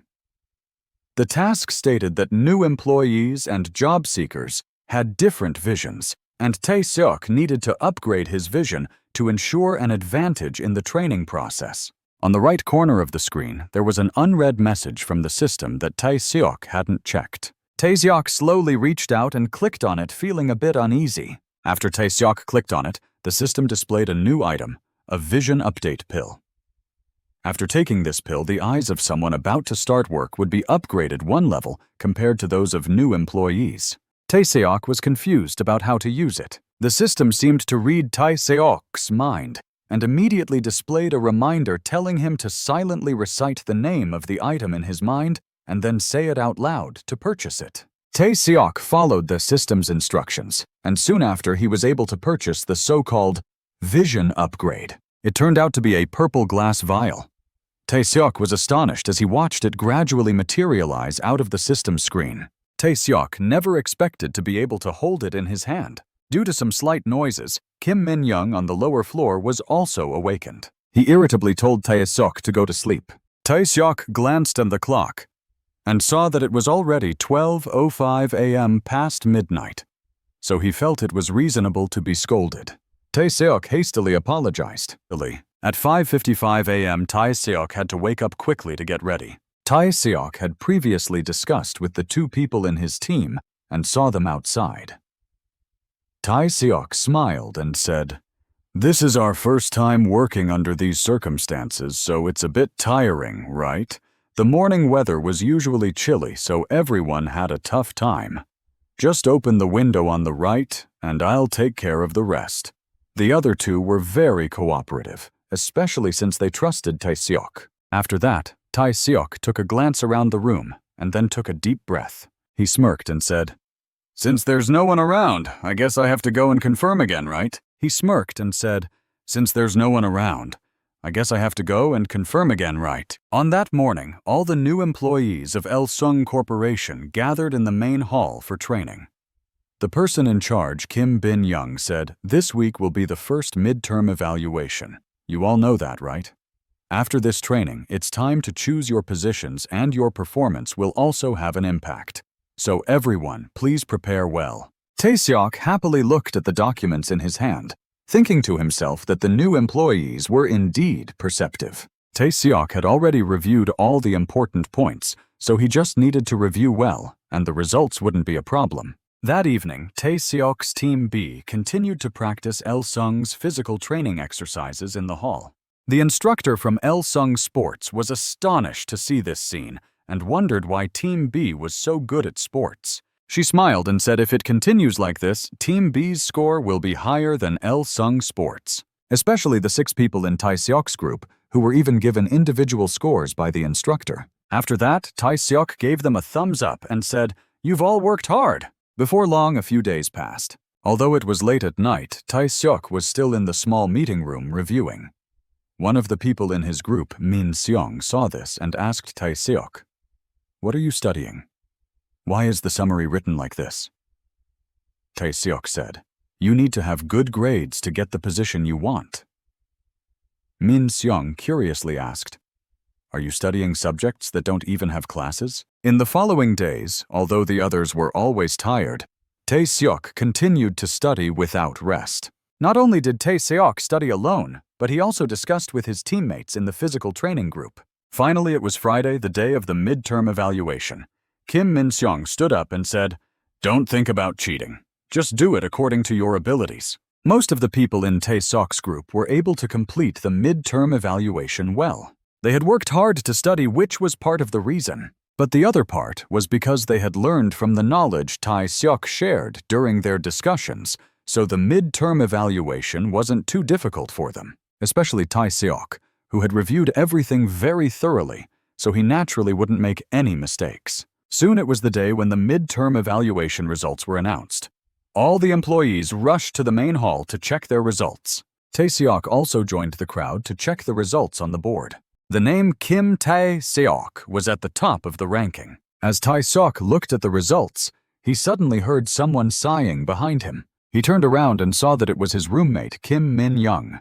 Tae-seok turned back to look at the ranking again, thinking to himself, "Isn't Kim Min-young very smart? How could his results be so bad?" After straining his eyes, Tae-seok finally found Kim Min-young's name near the bottom of the ranking. Tae-seok was even more puzzled, wondering why Kim Min-young's grades were so poor when he had heard that his grades used to be very good. Throughout the day, Tae-seok couldn't stop thinking about Kim Min-young's problem. Although it didn't directly concern him, he still felt a sense of unease. The members of the physical training group saw Tae-seok and happily said, "Have you seen the results? You're really the team leader and you're number 1. That's amazing." The two of them said, "We're all in the top 10. It's great to have a team leader like you. You're really lucky to have us." Tae-seok smiled and said, "It's not just because of me. You've all studied very hard." One of the girls in the group happily said, "Don't be so modest. We all know that you contributed a lot to our results." Before the group went their separate ways, Tae-seok reminded Min-seong one more time, saying, "Min-seong, you know today is the first day of work, right? It's almost bedtime, so go get ready. You've worked hard. I'll see you later." Tae-seok slowly headed towards room B13, feeling increasingly puzzled as to why senior Kim Min-seong's score was so low. He had used his fresh eyes to evaluate everything, but the results were made public. Tae-seok was worried that it might be too revealing. At the same time, there was someone else observing Tae-seok. She stared at Tae-seok, thinking to herself that he seemed different from before, but it didn't matter. It didn't matter. She could take her time to figure things out. She wondered who this woman was. As soon as Tae-seok returned to room B13, the system suddenly appeared. He was confused, wondering what kind of notification this was. Tae-seok entered the room and saw Kim Min-seong sitting on the lower bunk looking dejected. When he saw Tae-seok, Kim Min-seong's eyes were clearly filled with envy. Tae-seok was puzzled, wondering what was going on with this strange atmosphere. Tae-seok finally spoke up first, saying, "Senior Kim Min-young, if you continue like this, I'll go to bed first." Suddenly, Kim Min-young looked up at Tae-seok and said, "You like it, don't you?" Tae-seok was taken aback, not understanding what was going on. Kim Min-young sneered and said, "I'm saying I really like it." Tae-seok immediately fell silent, looking at the person in front of him. Kim Min-young was clearly jealous and resentful towards Tae-seok. Tae-seok sighed wearily. He turned to Kim Min-young and said, "Have you forgotten that we used to respect each other? I'll pretend I didn't hear that. Please be more mindful." However, Kim Min-young was not so easy to deal with. He stood up and said, Sorry." "No, it shouldn't be sorry, should it? Then you should add honorifics, team leader." Kim Min-young stared at Tae-seok, baring his teeth, and said, "Not only did you take away my position as team leader, but you also got first place in the mid-term evaluation. Do you think you're that great?" Tae-seok wouldn't just take it lying down. He coldly replied, "Your ranking is near the bottom, isn't it? Kim Min-young, you're in no position to judge me for getting first place." Kim Min-young jumped up, pointing at Tae-seok's chest, and said, "If I were the team leader, the results wouldn't be like this. Isn't it because your guidance was almost non-existent, so you ended up at the bottom?" He gritted his teeth, glaring at Tae-seok, and said, "Tell me the truth, team leader Kim Tae-seok." When he said this, his tone was filled with malice and was unbearable to listen to. Kim Min-young revealed his true nature, continuously asking if Tae-seok had a special relationship with their senior, Kim Min-seong, and if they had used their connection to get ahead. He loudly asked Tae-seok if he had bribed or given gifts to get ahead. Tae-seok finally lost his patience and angrily told Kim Min-young to be careful with his words. Tae-seok brushed off Kim Min-young's arm. He brushed off his sleeve where Kim Min-young had touched it. Frowning and coldly said, "What's with this attitude of poking at people while we're talking? Have you never experienced anything like this before? There's no such thing as a connection or bribery. If you're suspicious, go check it out yourself. Kim Min-young didn't expect Tae-seok to brush off his arm. He gritted his teeth and said, "You just hit me, didn't you? You really hit me." Then Kim Min-young started acting immediately, shouting, "Someone hit me. My wrist hurts. Oh my God, it hurts so much. Is my wrist broken?" Tae-seok felt a bit amused by Kim Min-young's terrible acting. Tae-seok sighed, feeling frustrated, and said, "A person should know their limits." Kim Min-young immediately stood up. He angrily asked Tae-seok, "What did you just say? Know our limits? Think about it. Have you been moderate?" "I don't think so." Tae-seok decided to say his last words to Kim Min-young. He said, "Kim Min-young, this is all because of you. Why can't you understand?" Kim Min-young interrupted Tae-seok loudly, saying, "It's because I feel it's unfair, you bastard. If I get fired like this, I won't die alone. I won't die by myself." Kim Min-young continued shouting, acting like a spoiled child, saying, "This kid is hitting people.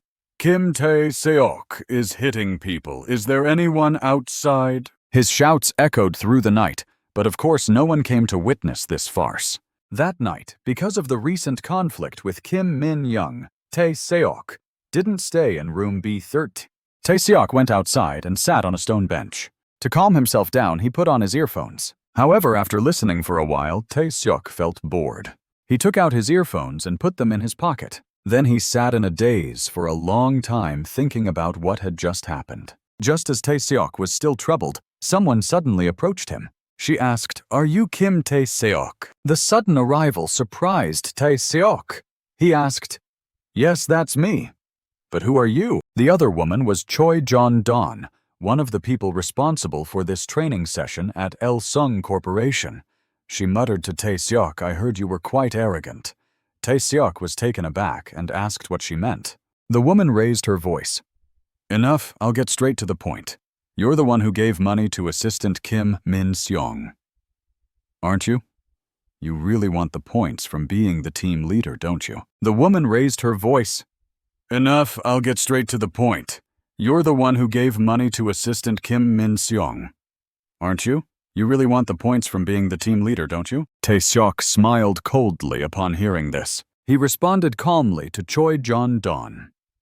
"I don't know where you heard that from, but I never did such a thing." Choi Jon-don insisted, accusing him of leaking information about the midterm evaluation. Tae-seok was annoyed and refused to talk to her anymore. He turned to leave. Before leaving, Tae-seok asked Choi Jon-don a question that seemed related to Kim Min-young. Choi Jon-don warned him, "Be careful what you say. I can kick you out of the training program at any time." Tae-seok turned around and said calmly, "Even if it's just a midterm evaluation for new employees during training, doesn't it seem reasonable that information was leaked at Il-sung Corporation?" Choi Jon-don stuttered. "The problem is that it happened at Il-sung Corporation, isn't it? Moreover, until we find evidence, this won't be revealed." She asked Tae-seok, "Is that enough?" Tae-seok sighed and said, "I don't know who you are, but please stop attacking me." Choi Jon-don snapped, "Are you tense? I haven't even mentioned the violence yet. Let's discuss that now." Tae-seok asked coldly, "Isn't your side also under a lot of pressure? Even if I made a mistake, wouldn't you do the same?" The issue of information leakage and violence was just an accusation made by Kim Min-young, lacking concrete evidence. However, no matter what Tae-seok said, the woman didn't listen. Tae-seok found it hard to swallow the woman's attitude. She pointed her finger at Tae-seok's face. Then she said, "I just told you you should have listened to the person who can kick you out of here." She spoke bluntly without any tact, which was likely to provoke someone. She shouted at Tae-seok, "You're fabricating stories, right? Evidence. Let's assume what you say is true. But does it matter who will believe you? Do you know who Kim Min-young's parents are? Not knowing that is your biggest mistake." She crossed her arms and told Tae-seok, "Someone like you, without money or power, should stay away from those who are rich and well-connected. That's the basis for your mistake." Understand, Tae-seok was so angry that his hands were shaking. He responded coldly to Choi Jon-don. "It seems like you're all just petty people. Let me say it again. I had nothing to do with the information leak, and my high scores are just the result of hard work and sleepless nights. studying with my classmates. What about your relationship with Assistant Kim Min Seong? Isn't it true? Ms. Choi John Don. And the training center is where we first met. Bribery. How could I afford to bribe anyone when I'm struggling financially? Where would I get that kind of money? Tae-seok looked straight at her without flinching. Is it wrong for someone with a banking major to study hard and get high scores? Is it wrong for someone to be appreciated by their seniors for their hard work at the training center? Tae-seok said coldly. Money relationships. You seem to favor people like that. Then does my dedication have any value? For some people, Elsung Corporation is a dream and a hope. After saying this, Tae-seok turned around and left. Before he went, he told Choi Jong-don, I think this conversation is over. Choi Jong-don was furious at Tae-seok's firm attitude and gritted her teeth. You're just a trainee. How dare you? Do you know who I am? As Tae-seok was heading back to the dormitory, a luxurious car rushed towards him. Choi Jong-don immediately bowed and said, Madam, are you tired? The woman who got out of the car shouted, I heard my son was beaten by someone. How could I sleep peacefully? Where is that scoundrel? Choi Jong-don hurriedly stopped her. Madam, please don't act like this here. You need to maintain your dignity as a celebrity. The woman shouted, That scoundrel, what is he showing off about? Call him out here. The woman scolded Choi Jong-don.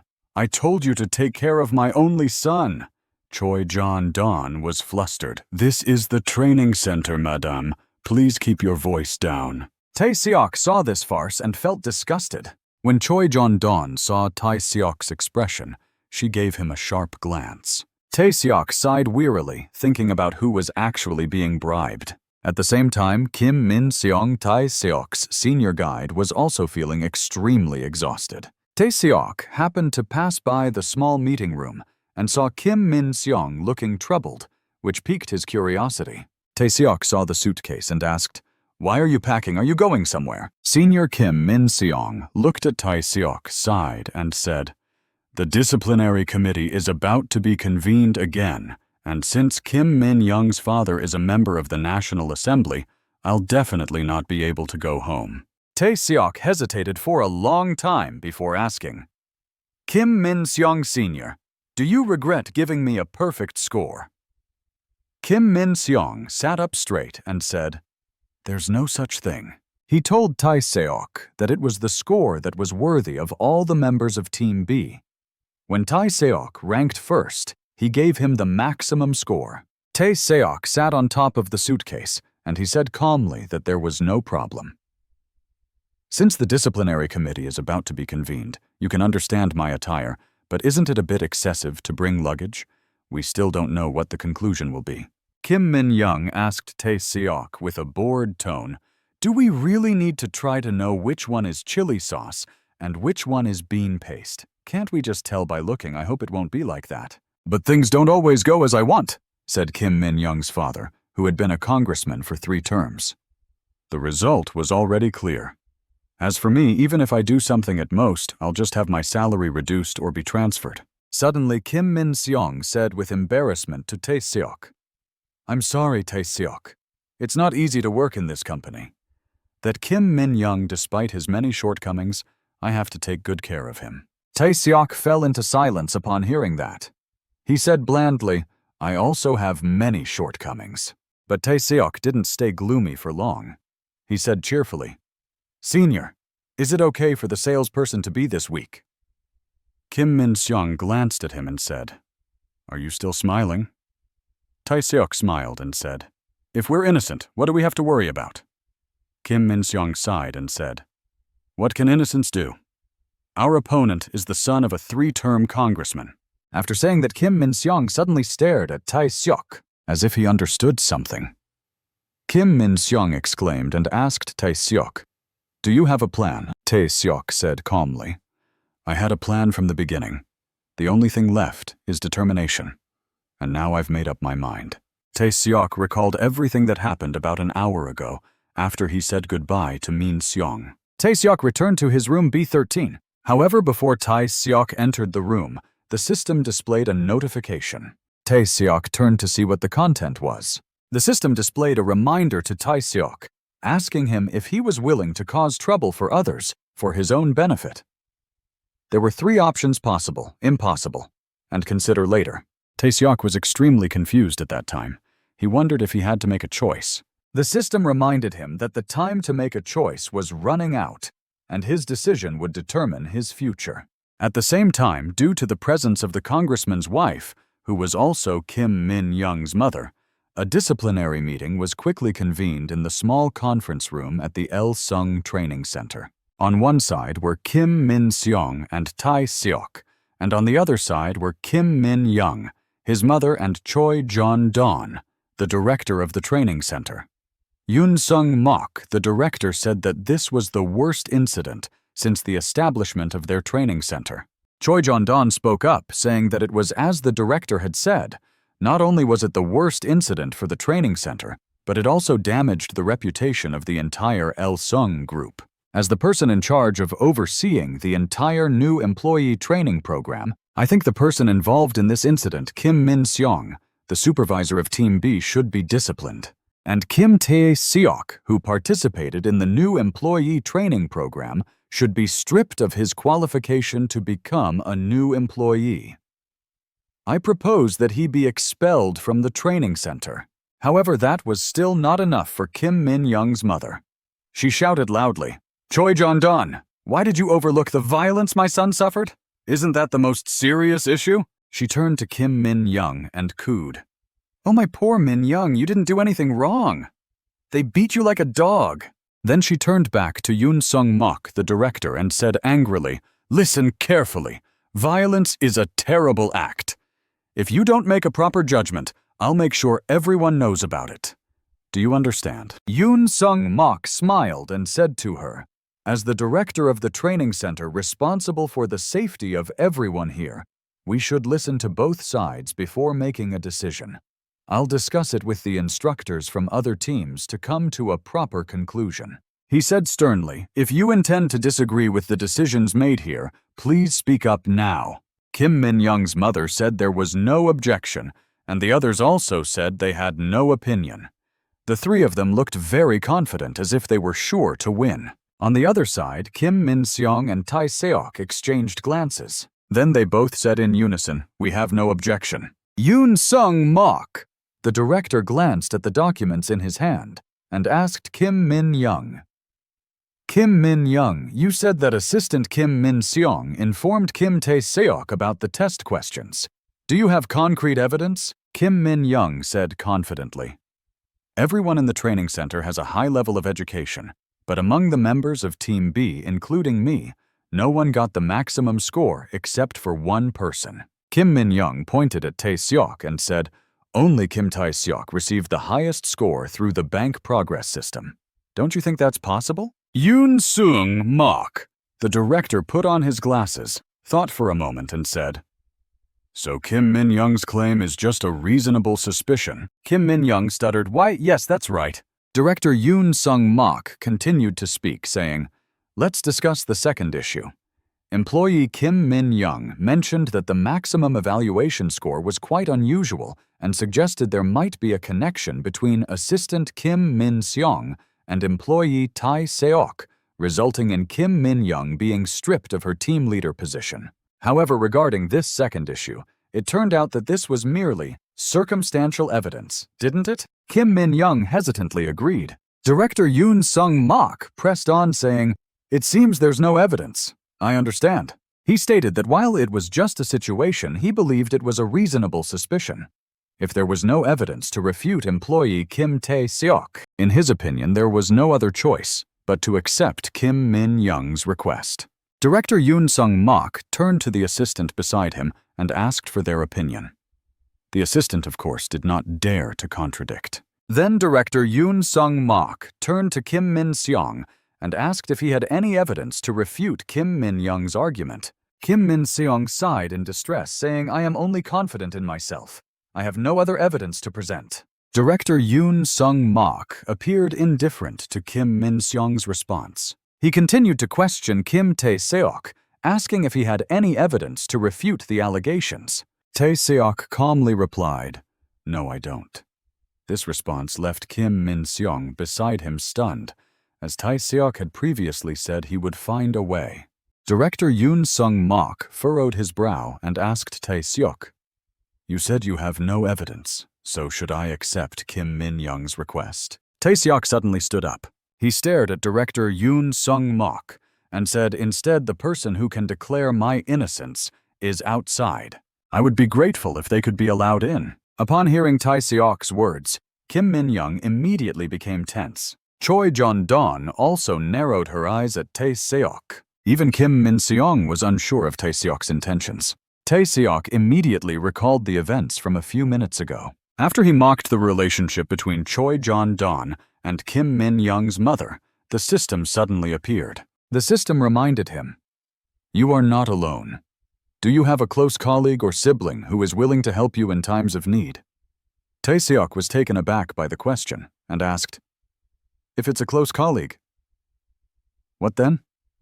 How can colleagues like siblings help?" The system displayed another message stating human relationships are about giving and receiving based on trust. Reach out to them first, and they will reciprocate according to your trust. Ask for help. If they are true friends, they will find a way. Tae-seok stared at the system's messages for a long time before deciding to take out his phone to contact his close colleagues. Tae-seok sent a message to Team B's group chat saying, "I am team leader Kim Tae-seok. I am being suspected of knowing the evaluation questions in advance, resulting in the maximum score. Because of this, our leadership is in a difficult situation." The group members immediately divided into two camps, those who believed Tae-seok and those who didn't. After seeing the reactions in the group, Tae-seok sighed in frustration. However, there were still people who stood by Tae-seok. They said, in this case, no matter how much money you offer, it won't work. Just having someone vouch for you is enough. Isn't that why you're asking for help? Then Tae-seok silently observed the positive reactions in the group chat. 3 new messages appeared saying, "The Daeok Suji brothers have set off, haven't they? Just leave it be." With that, Tae-seok had secured colleagues who were willing to vouch for him. He replied, "I sincerely thank everyone." Right after sending this message, Tae-seok coincidentally ran into Senior Kim Min-seong. Tae-seok, now feeling confident, asked Director Yoon Sung-mok, "May I have my colleague come in as well?" Director Yoon Sung-mok narrowed his eyes and said, "Go ahead." Immediately after being given permission, the person outside entered with documents. This person was Choi Jin-yong from Team B, a close colleague of Tae-seok's. After spending recent days at the training institute, Director Yoon Sung-mok casually asked Jin-yong, "Do you know why employee Kim Tae-seok is being suspected? Do you have any evidence to refute the suspicion?" Facing Director Yoon Sung-mok's numerous questions, Jin-yong remained unfazed and said, "I have evidence. First, I need the evaluation test papers and the OMA cards of Team B." Director Yoon Sung-mok turned to the assistant and asked if they could bring those documents. Jin-yong's request was promptly fulfilled. The assistant quickly brought in the 5 test papers and OMA cards that Jin-yong had studied with team leader Kim Tae-seok. Director Yoon Sung-mok furrowed his brow and asked, "How does this prove anything? Can you explain it to me?" Jin-yong calmly explained, "The 5 of us studied with team leader Kim Tae-seok every night. Unfortunately, except for the team leader, everyone else answered incorrectly." Director Yoon Sung-mok raised an eyebrow, saying, "Doesn't this suspicion of leakage seem valid?" Jin-yong countered, "If all 5 of us answered the same question incorrectly, the suspicion might be reasonable.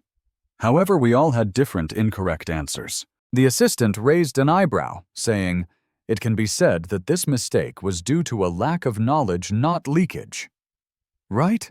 Director Yoon Sung-mok nodded in agreement, saying, "I see." He then asked Jin-yong to continue his explanation. Jin-yong asked the assistant, "Can you check this for me? This is the list of people who made fewer than 3 mistakes during the evaluation, and to prove that I have taken the signatures of everyone on the list." Jin-yong brought the documents he had collected to Director Yoon Sung-mok. Director Yoon Sung-mok glanced through them, frowned, and asked if there were many people who made fewer than 3 mistakes. Jin Young nodded and said that was correct, and it would be more reasonable to say that the difficulty of the test had failed, rather than suspecting this issue. Jin Young turned to look at Tae-seok and said that Team Leader B's academic ability was actually worse than those present, which was a fact. Despite that, he had still passed the new employee recruitment exam of Elsung Corporation, proving he was truly talented. Jin Young continued to say that during the time they were studying together, Kim Tae-seok had worked very hard among the 5 elite group members. Considering the difficulty, this test was not too hard. I think that the absolute score is not a big problem. Director Yoon Sung-mok nodded in agreement after hearing this. Then he turned to ask Kim Min-seong, the senior in charge of Team B, what he thought about giving employee Kim Tae-seok the maximum score. Jin Young spoke on behalf of the senior, saying that he thought it was an obvious result. Employee Kim Tae-seok, whether as team leader or intern, had done nothing wrong and had made every effort in every situation and was also very proactive in resolving the dissatisfaction among team members. He had also made significant contributions to creating and distributing Elsung's sports videos and training activities, and had helped the team score points with his quick wit and resourcefulness. Jin Young continued to say to Director Yoon Sung-mok that as far as he knew, the senior's evaluation was not absolute, but relative.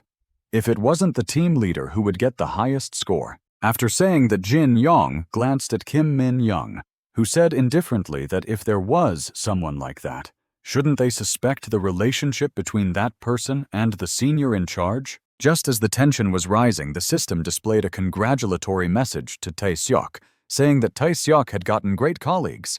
Tae-seok frowned and thought to himself that this was not the right time. The atmosphere inside was very tense, and outside, Tae-seok's 4 colleagues were also anxious. They were worried about whether Jin Young was doing well. When everyone was on edge, Jin Young came out from inside. Just as Jin Young had been confident and assertive earlier, now he was shaking like a leaf. Jin Young exhaled and said shakily that he thought he was going to die. The other colleagues immediately gave Jin Young a thumbs up and said he did a great job. With Choi Jin Young's testimony, the balance immediately tilted in Tae-seok's favor. Director Yoon Sung-mok thought for a moment and said that compared to employee Kim Min-seong's evidence, he thought employee Choi Jin Young's words were more reasonable.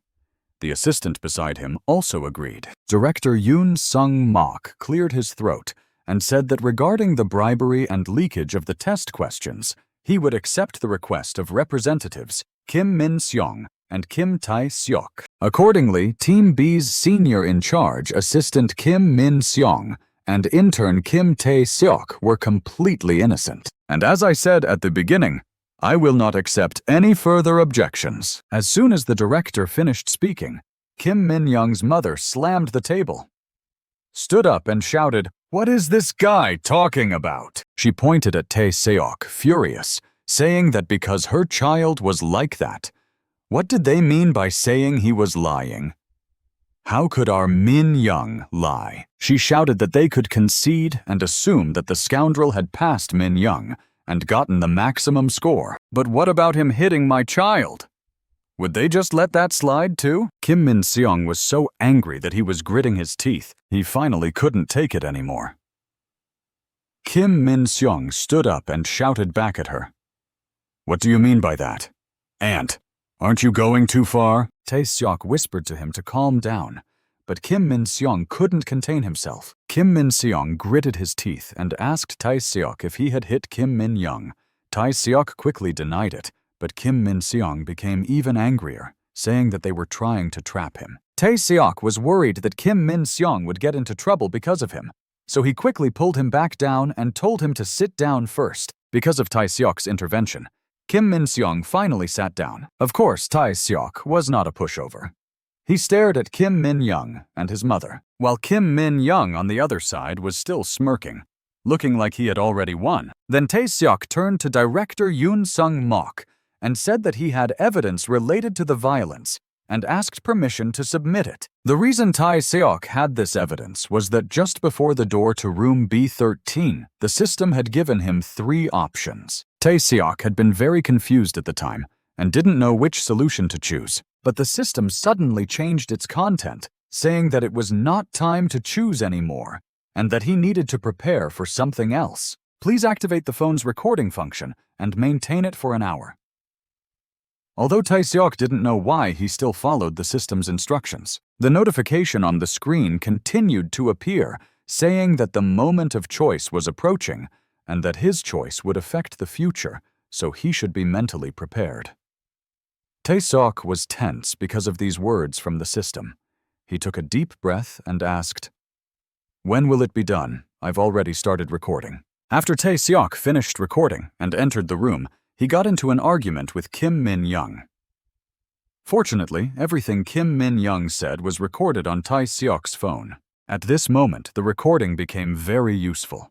Tae-seok slowly pressed play, and Kim Min-young's sharp, shrill voice came out. There was one sentence that Kim Min-young said very clearly. "If I'm fired from here, I won't be able to die from injustice. I absolutely won't die alone." Immediately after that, Kim Min-young put on a great performance standing in front of Tae-seok.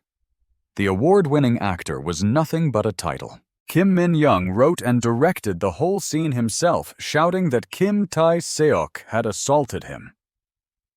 The whole thing from start to finish was staged by him, and he was the one who ruined his own life. Kim Min-seong, who was standing next to them, was clearly surprised that Tae-seok had obtained such a high-quality recording. Not only that, but Tae-seok had also recorded Kim Min-young's last words. Kim Min-young had said, "Who knows if I'm lying or not," followed by a series of shameful words that came out of his dirty mouth. As soon as the recording was played, the expressions on the faces of the people opposite Tae-seok changed 980 degrees. Especially Kim Min-young's mother, who had just been shouting loudly now, had a face that was as long as if someone had stolen her rice coupon. Even director Yoon Sung-mok and his assistant couldn't help but stare at Kim Min-young in shock. Tae-seok felt that it was enough, so he stopped the recording. He turned to them and asked, "There's still 10 minutes left. What should we do? Should we continue listening? Just a moment ago, these people were triumphant and arrogant, but now they looked embarrassed." Tae-seok said nonchalantly, "Kim Min-young's father is a 3-term artist, isn't he? What would happen if this recording was released along with the other story?" Tae-seok said coldly to Kim Min-young, "If you admit your mistake and leave the training center now, I'll delete the entire recording. I've received a total of 3 false accusations from Kim Min-young. Despite that, I still want to give him a last chance to correct his mistake. I don't ask Kim Min-young to do anything unreasonable. I'll be grateful if you allow it, Director." Director Yoon Sung-mok remained silent for a moment before saying to Tae-seok, "If you think this outcome is fine, then I'll allow it." On the other side, Kim Min-young's mother stood up in anger and slapped Kim Min-young. She had just been calling him her dear son. Even Choi Jong-don knew that he was about to be ruined. After everything was over, Kim Min-young's mother got into her car and left in the night. Choi Jong-don bowed 90 degrees to see her off. Seeing her appearance, Kim Min-seong couldn't help but sneer. "What's going on? What's with that look? Choi Jong-don was just cowering in front of others like that. I bet it's because the general director isn't around. But why is that? It's really strange." Kim Min-seong asked Choi Jong-don curiously. "I heard Kim Min-young say that his mother bought a car for him, not a house like someone else said."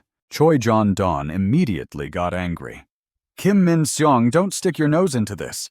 It's not your business and it's already a mess." Kim Min-seong smiled and said, "It's natural to be messy when you're in a situation like a kite with a broken string." Choi Jong-don clenched her teeth in anger. "Someone must have set this up." Kim Min-seong found it even funnier. He slowly played another recording and asked Choi Jong-don, "Is it really a trap like you said?" As soon as Kim Min-seong pressed play, Choi Jong-don's shrill voice came out, and it was all related to her receiving bribes from a congressman's wife and supporting Kim Min-young. Choi Jong-don was so angry that she shouted, "Stop it! Kim Min-seong!" Kim Min-seong smiled and said, "Has the senior understood what I've just said?" Choi Jong-don narrowed her eyes and asked, "What do you want?" Kim Min-seong smiled and said, "I just want the same thing as Kim Tae-seok's staff. Let's stop here." What Kim Min-seong wanted was for Choi Jon-don to leave the training center as well. Choi Jon-don reached out her hand coldly and said, "Give me the recording. Give it to me and I'll leave." Kim Min-seong raised an eyebrow and said, "I'm not as good at underhanded tactics as you, so that's a definite no." Kim Min-seong displayed the screen showing the preparation to delete the recording and asked Choi Jon-don, "What if I call the HR department at headquarters? Or should I not? Should I tell the strategic planning office?" Choi Jon-don snorted coldly at Kim Min-seong. Kim Min-seong saw that Choi Jon-don had no intention of backing down, so he turned around and said, "Then I have no choice but to call the embassy." As soon as Kim Min-seong finished speaking, Choi Jon-don quickly changed her mind and took out her phone to dial a number. The person she called was actually HR Director Choi Jon-don, who then explained everything that had just happened to the HR department and apologized to them. Meanwhile, Kim Min-seong on this side also kept his promise and deleted the recording. Kim Min-seong didn't need to listen to Choi Jon-don finish speaking before he turned around and left. Choi Jon-don glanced back at Kim Min-seong. Although she was furious to the point of having a toothache, she had no other choice. The next morning, Tae-seok woke up in a room without any negative vibes. However, after a night of exhaustion, Tae-seok still felt a heavy mood. This morning was another practical training experience at the training center. As the team leader, Tae-seok was naturally busier than others. As for Kim Min-young, the training center issued a disciplinary notice which included 2 individuals.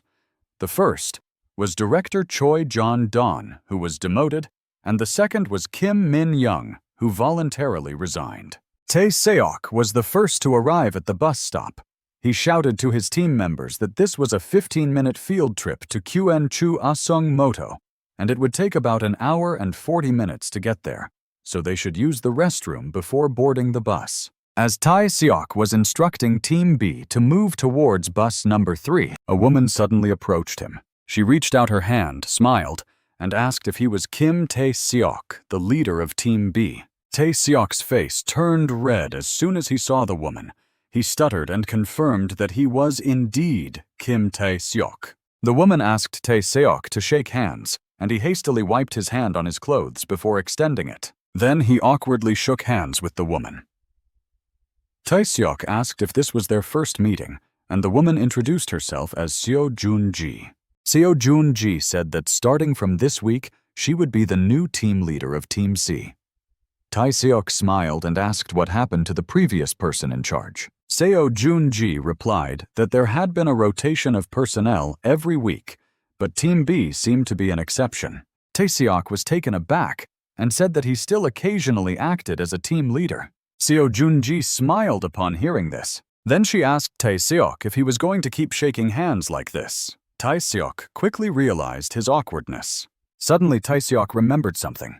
Seo Joon-ji was slightly taken aback by Tae-seok's reaction, thinking that he had remembered something. She thought to herself that he was indeed Kim Tae-seok. However, Tae-seok simply said that she was second in the midterm evaluation, which was impressive. Seo Joon-ji smiled and said that it was what the person in first place said about the person in second place. The two of them chatted for a while. Tae-seok seemed to be smitten with Seo Joon-ji as his face kept turning red for no reason. Seo Joon-ji smiled brightly and said that she was bothering him. She added that if Tae-seok or she applied to the strategic planning department, they would meet again. She just came to say hello. Tae-seok was taken aback when he heard about the strategic planning department. The system displayed a notification explaining that the strategic planning department was a subsidiary of Elsung Group, considered the group's best asset, deciding the group's future, and was regarded as key personnel, also known as the CEO Training Department, with expected unlimited profits. When Tae-seok saw the words expected unlimited profits, he was extremely shocked. Seo Joon-ji couldn't see the system, but she noticed Tae-seok staring off into space, so she asked if there was something behind her. Tae-seok hastily waved his hand and said there was nothing. Seo Junji told Tae Seok that since tomorrow was the weekend, she might have some business in the afternoon, and asked if he wanted to have dinner at a village near the training center. Tae Seok was taken aback and asked if it would be just the two of them. Seo Junji took something out of her pocket and said that being alone wasn't a problem, but it was a bit hard to explain. She wanted to propose a strategy with Tae Seok at the training center to get into the strategic planning department, and he needed to be in the top 5 in terms of overall score. Seo Junji continued to persuade him, saying that it would be great if he could achieve a high score, and it would be even better if he had someone to accompany him. Then Seo Junji took out a business card and handed it to Tae Seok, saying that this was her contact information. After all, someone was also aiming for the strategic planning department, so it wouldn't be bad to exchange information and become close friends. Tae Seok didn't think much and took the business card. Seo Junji said that she was about to catch a flight and had to lead her team. Tae Seok awkwardly said that she should hurry up and go. Immediately after, Seo Junji quickly returned to her team. Before leaving, she turned back and asked Tae Seok if their alliance wouldn't be affected, no matter what the other person did. Tae Seok gripped the business card tightly and nodded in agreement. Judging from Tae Seok's expression, it was clear that he had fallen for Seo Junji. But it wasn't just Tae Seok. The team leader of Team A was also secretly infatuated with her. After returning to the training center, Tae Seok stared at Seo Junji's business card on the table. Although he knew that her intentions didn't seem simple, it was a bit strange that he didn't contact her. Tae Seok looked at the business card with a frown, feeling quite perplexed, no matter how he thought about it. At the same time, Seo Junji was once again studying the midterm evaluation results. She looked at the first sheet of the results. Kim Tae Seok's name was at the top of the list. On the other hand, on the right side of the last row on the last sheet, there was another name, Kim Tae Seok, but he was from Team A. Seo Junji looked more and more puzzled as she looked at the results with Kim Tae Seok at the top and another Kim Tae Seok at the bottom. She muttered to herself that the only information she had was that Kim Tae Seok was at the training center. She thought that there was too little information and that she should have investigated more thoroughly. She waved her hand, saying that it would be more interesting to discover something on her own, and that maybe the conglomerate would leave the chairman's grandson at the bottom of the rankings. On the other side, Tae Seok, still feeling perplexed, went to room B20 to look for Jin Yong. Tae Seok knocked on the door repeatedly, calling out to Jin Yong to come out. Jin Yong, still sleepy, opened the door and frowned, asking what was wrong. Two people then went for a stroll outside the training center. Tae Seok invited Jin Yong to Daeok's sushi restaurant. Jin Yong snorted and said to Tae Seok, "What is the distance from here to Daeok's sushi? You're getting worked up over just being invited to dinner. I'm not even bothered about dinner anymore."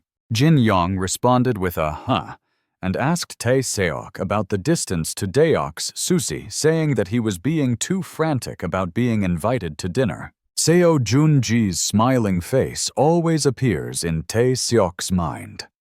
Tae Seok clearly remembers that she mentioned she would submit an application to the strategic planning department. However, Tae Seok couldn't help but think about this. Obviously, her goal must be aimed at the strategic planning department, not to mention becoming a strategic partner to achieve the goal between the first and second rankings. Isn't it just that suddenly Tae Seok remembered the last words Seo Junji said to him, that no matter what the other party did, the alliance would not be affected. Tae Seok sighed quietly. Although he didn't necessarily have to confront her, he didn't know much about her either. Tae Seok was lost in thought again, wondering if Seo Junji was a beast hunting him down or an ally accompanying him. He thought to himself, if that's not the case, then I'm not just a bystander, am I? Tae Seok remembered Seo Junji's appearance and her straightforward personality. He also recalled that she was very beautiful. Despite knowing that she had an ulterior motive, Tae Seok couldn't help but be drawn to her. Jin Yong beside him noticed Tae Seok's unusual expression and felt suspicious. However, no matter how hard he looked, Jin Yong couldn't figure out what Tae Seok was thinking. Jin Yong couldn't read Tae Seok's thoughts. Jin Yong grabbed Tae Seok's neck and shouted asking if he was ignoring him. Jin Young asked Tae-seok why he was forcing someone who was tired to go out, and why he was spacing out. Tae-seok apologized, saying that he was sorry, and Jin Young expressed concern about Tae-seok's well-being. Tae-seok thought for a moment before telling Jin Young that he had had dinner with Seo Joon-ji. Jin Young's eyes widened in surprise, asking if she was the new team leader of Team C, Seo Joon-ji, who was second in the evaluation. Tae-seok asked Jin Young how he knew so much about Seo Joon-ji. When Cho Jin Young saw this interesting expression of Tae-seok, it was as if he understood something. He said she was the goddess of the Il-sung Training Center. Tae-seok heard this title and was quite surprised. He asked, "When did this title of goddess of the training center start?" Jin Young said it started from the beginning. Jin Young said that it was from the beginning, as Seo Joon-ji was intelligent, had a good appearance, and was attractive. Jin Young asked Tae-seok when he was going to eat. Tae-seok stood up, saying that they would go to eat now, and Jin Young suddenly remembered that Tae-seok was first, Seo Joon-ji was second, and he was third in the midterm evaluation. Jin Young asked if it was not a coincidence that they were eating outside the training center. Tae-seok didn't hide it, saying that it wasn't a coincidence. Jin Young was surprised, asking if Tae-seok was thinking about the strategic planning department. Tae-seok said that it was because Seo Joon-ji had invited him, and he was preparing for the possibility that she might bring it up. Tae-seok thought for a moment, before saying that as the top-ranked person in the midterm evaluation, they could go together. Tae-seok apologized to Jin Young for not telling him earlier. Tae-seok turned to Jin Young again and apologized for not telling him right from the start. Jin Young waved his hand and said it was not that it was also his goal. The two of them walked towards Daeok Sushi restaurant. They chatted and laughed as if they had known each other for years, and Tae-seok truly valued Jin Young as a friend. On the other side at Daeok Sushi restaurant, Seo Joon-ji was already seated waiting for Tae-seok. She kept looking at her watch. It was already past the time they had agreed on. When Seo Joon-ji thought that Tae-seok wouldn't come, a tall figure suddenly appeared. Upon seeing Tae-seok, Seo Joon-ji felt a little delighted. However, she then discovered that not only Tae-seok, but also another person was following behind him. This immediately made Seo Joon-ji frown in displeasure. When Jin Young came over to greet her with a smile, Seo Joon-ji directly ignored him and turned to ask Tae-seok, "You're here together, right? I thought you'd come alone." Tae-seok awkwardly said, "I was also very surprised. I thought you would come with someone else." The three of them then went into the restaurant to have a meal. Throughout the entire meal, no one spoke up or chatted. Later, Tae-seok ate while silently evaluating the woman named Seo Joon-ji. He couldn't detect any flaws, so he didn't know what she was thinking. Meanwhile, Choi Jin-young was also secretly sizing up Seo Joon-ji. Noticing that the atmosphere seemed tense, Jin Young smiled and said that it was an honor to have dinner with Seo Joon-ji like this. Seo Joon-ji replied nonchalantly, "What are you talking about? I'm the one who feels honored." She seemed unhappy, saying, "You've invited a very impressive friend here, so I'm sorry that I can't help, but treat everyone to this meal today. I guess you guys have never tried this dish before." Tae-seok and Jin Young were taken aback by her words. Jin Young asked Seo Joon-ji what she meant. Even Tae-seok didn't understand what Seo Joon-ji was implying. "You two are the first and third place at the training center. Aren't you? You two are really talented, aren't you?" Tae-seok quickly waved his hand, saying Seo Joon-ji im second place, and im quite talented too. Seo Joon-ji just glanced at Tae-seok, and then she put on a listless expression and continued eating. It wasn't until late at night that the three of them finished their meal. While waiting in line to buy coffee, Seo Joon-ji said to Tae-seok and Jin Young, "The Team B leader is Daeok Sushi's brother, isn't he? Now that Team C is famous." Although the incident yesterday wasn't made public, it was enough to let other trainees know about it. Not only that, but last night some crazy person memorized Il-sung's physical training exercises and came to see me and got full marks on the first day. Actually, there wasn't just one crazy person, but 5 of them. Seo Joon-ji sighed, saying that because of that, Senior Jin Do got angry. Even if that weren't the case, you wouldn't know how badly Team C was treated. Why didn't anyone in Team C know the physical training exercises? Seo Junji then said that Team C was ultimately deducted 0.25 points in the evaluation and had to change team leaders. Tae-seok heard this and whispered, "I'm sorry, I didn't mean to." Seo Junji didn't take it to heart, saying, "It's okay, thanks to that I got points as the team leader." Cho Jin-young asked Seo Junji, "So is the purpose of today's meeting to find competitors or to eliminate obstacles to advancing to the strategic planning department?" Seo Junji said indifferently, "There's nothing to hide. I was going to mention that too." She smiled at Tae-seok and said, "I was very curious about what kind of person dares to surpass me to take the top spot, and what kind of person Deok Susi's brother is." Seo Junji laughed and said, "Then I heard about Tae-seok's incident last night, and I was stabbed in the back." She looked at Cho Jin-young and Tae-seok and said, "If they're people like that, then I should be friends with them. That's what I thought." "I'm aiming for the strategic planning department. What do you two think?" Jin-young nodded happily, saying, "I'm in too." But Tae-seok remained silent for a long time before saying, "As for me, I haven't made a decision yet. I'm just doing my best every day." Seo Junji was surprised that Tae-seok hadn't made a decision. She said indifferently, "I'm a bit disappointed. Everyone is doing their best. Moreover, someone like Tae-seok, if not in the strategic planning department, where else would he go?" Seeing that Tae-seok didn't respond, Seo Junji said, "Think carefully, Tae-seok. Although I don't know much about Deok Susi's brother, I have a way to definitely make it into the top 5. Tae-seok remained silent and then asked directly, "I don't know if it's effective, but if there's such a method, wouldn't it be more beneficial for you?" Seo Junji to find someone in Team C. Tae-seok was about to continue speaking when Jin-young interrupted him, smiling and saying, "No way, Tae-seok will go to the strategic planning department. On the way here, he told me that. He asked me what I thought about the strategic planning department. When I heard that, I knew he was thinking the same thing." Seo Junji stared at Tae-seok and said, "If so, then I can breathe a sigh of relief." She muttered to herself, "I was a bit worried because it seemed like he hadn't thought about it at all." Seo Junji stared at Tae-seok and said, "If Tae-seok didn't care about the strategic planning department at all, then this meeting today would have been almost unnecessary." Tae-seok remained silent for a long time before asking, "Seo Junji, the strategic planning department only has 5 spots in the overall evaluation ranking. You understand what I'm saying, right?" Seo Junji nodded, saying, "Of course."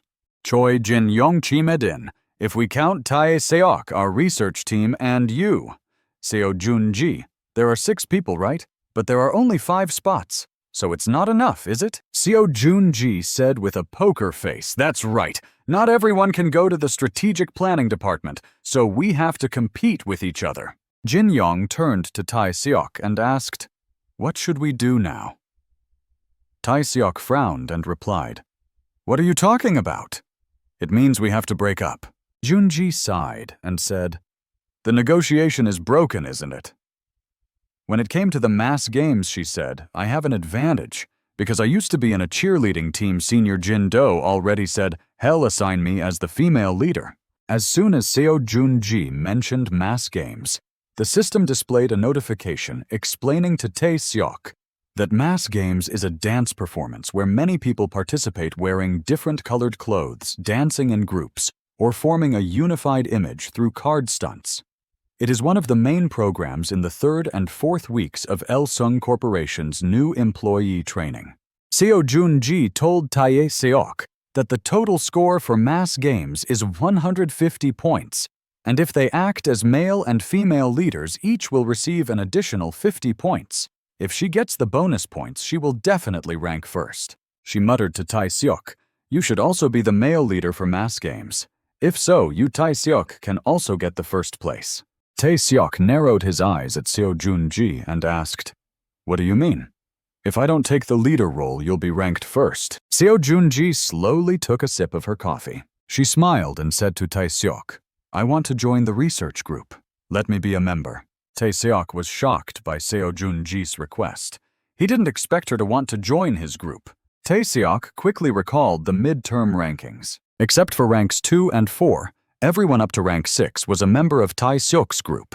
Tae-seok thought to himself, "Is Seo Junji here to spy?" Even if she joins, it won't affect him directly. However, whether others will accept her is another issue. Then Tae-seok casually replied, "I'll ask the others. It's not just my decision." Seo Junji nodded and said, "Okay, let me know tomorrow." Tae-seok agreed and said he would contact her today. After returning to this training center, Tae-seok gathered his group of 6 and asked for their opinions on someone wanting to join their research group. The members immediately asked who it was. Tae-seok didn't hide it and said it was Team C's leader Seo Junji. The group members exclaimed, "Really, that's great. If it's her, it's definitely fine." Not just the male members, but also the female members agreed. Everyone said that if it's Seo Junji, the goddess of the university, they are naturally okay with it. Most of them agreed because of Seo Junji's beauty. Even the male members were enthusiastic about welcoming Seo Junji to the team. Tae-seok felt a headache. He frowned and said, "Don't just accept her. We should set some conditions before letting her in." Instead, she said she'll recommend me as the mass games leader. However, the team members were not too strict about setting conditions for Seo Junji's entry. But they all agreed unanimously. Because Seo Junji was joining, the team members even wanted to organize a welcome party. Tae-seok was surprised that everyone's reaction was better than he expected. On the same night, Tae-seok contacted Seo Junji and informed her that everyone had agreed to her joining the group with certain conditions. While Tae-seok was discussing the next steps with the team members, a knock on the door was heard from outside the meeting room, followed by Seo Junji's bright voice asking, "May I come in?" Seo Junji then entered with a bright smile. She introduced herself friendly, "I'm Seo Junji. You'll be working with everyone in the research group from today." All the team members were excited about Seo Junji's arrival. Only Tae-seok remained seated in his position as team leader. He watched Seo Junji being surrounded by everyone, feeling a bit complicated. Time passed, and it had been a week since Seo Junji joined the group. A team member turned to Seo Junji and asked, "Have you learned everything?" Seo Junji kept staring at Tae-seok. Over the past week, she had observed Tae-seok closely. She grasped the key points and explained them. Usually, it wouldn't be easy to grasp the content so quickly. Seo Junji felt increasingly uncomfortable because Tae-seok's performance seemed like he had practiced it beforehand. He spoke fluently about the pre-arranged content. If he wasn't the chairman's grandson, could he really do it like that? A few days later, the results of the second evaluation were out. Kim Tae-seok was still ranked first. However, his teammate Hyun-soo was eliminated from the rankings. Tae-seok reminded Hyun-soo to work harder, saying they were in the same research group. Hyun-soo sighed and said, "You guys are like monsters and I'm just a normal person." Tae-seok comforted him gently, saying, "Come on, you can do it. Nothing is impossible. Nothing." Kim Tae-seok put his arm around Hyun-soo's shoulder and said cheerfully, "Maybe next time you'll be the one ranked first." Seeing this scene, Seo Junji couldn't understand it and thought to herself that Kim Tae-seok was really friendly. If she wanted to be ranked first, she should basically restrain herself. She frowned and looked at Tae-seok, wondering if it was because of his cheerful personality that he often smiled and got along with his classmates. He was not only funny, but also had leadership qualities. That's why everyone liked him so much. Seo Junji felt even more puzzled. If he was the grandson of a wealthy family, shouldn't he be a bit more casual instead of being friendly? Seo Junji muttered to herself that Kim Tae-seok was indeed an interesting person. Tae-seok was typing away on his computer, working on his plan. However, it seemed that getting started was harder than he thought. A classmate came over and asked Tae-seok if he needed any help, because he would have to give a presentation soon.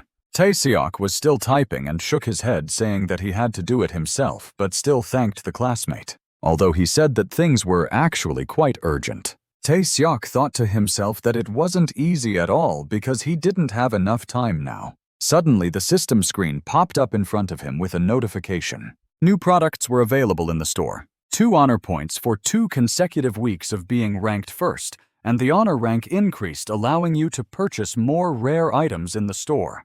Seeing the message, Tae-seok wondered if it was real.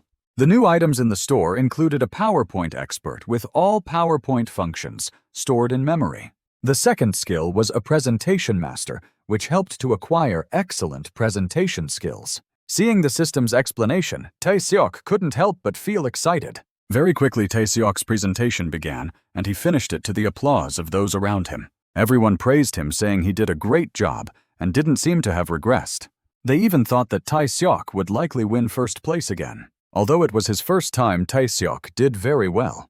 Hearing the praise, Tae-seok humbly said that they were just being too kind. On stage, another person began to present, while Tae-seok started to reflect. To be more precise, this wasn't his first time because he had learned a lot on the construction site and had the opportunity to lead exercises in front of 600 workers.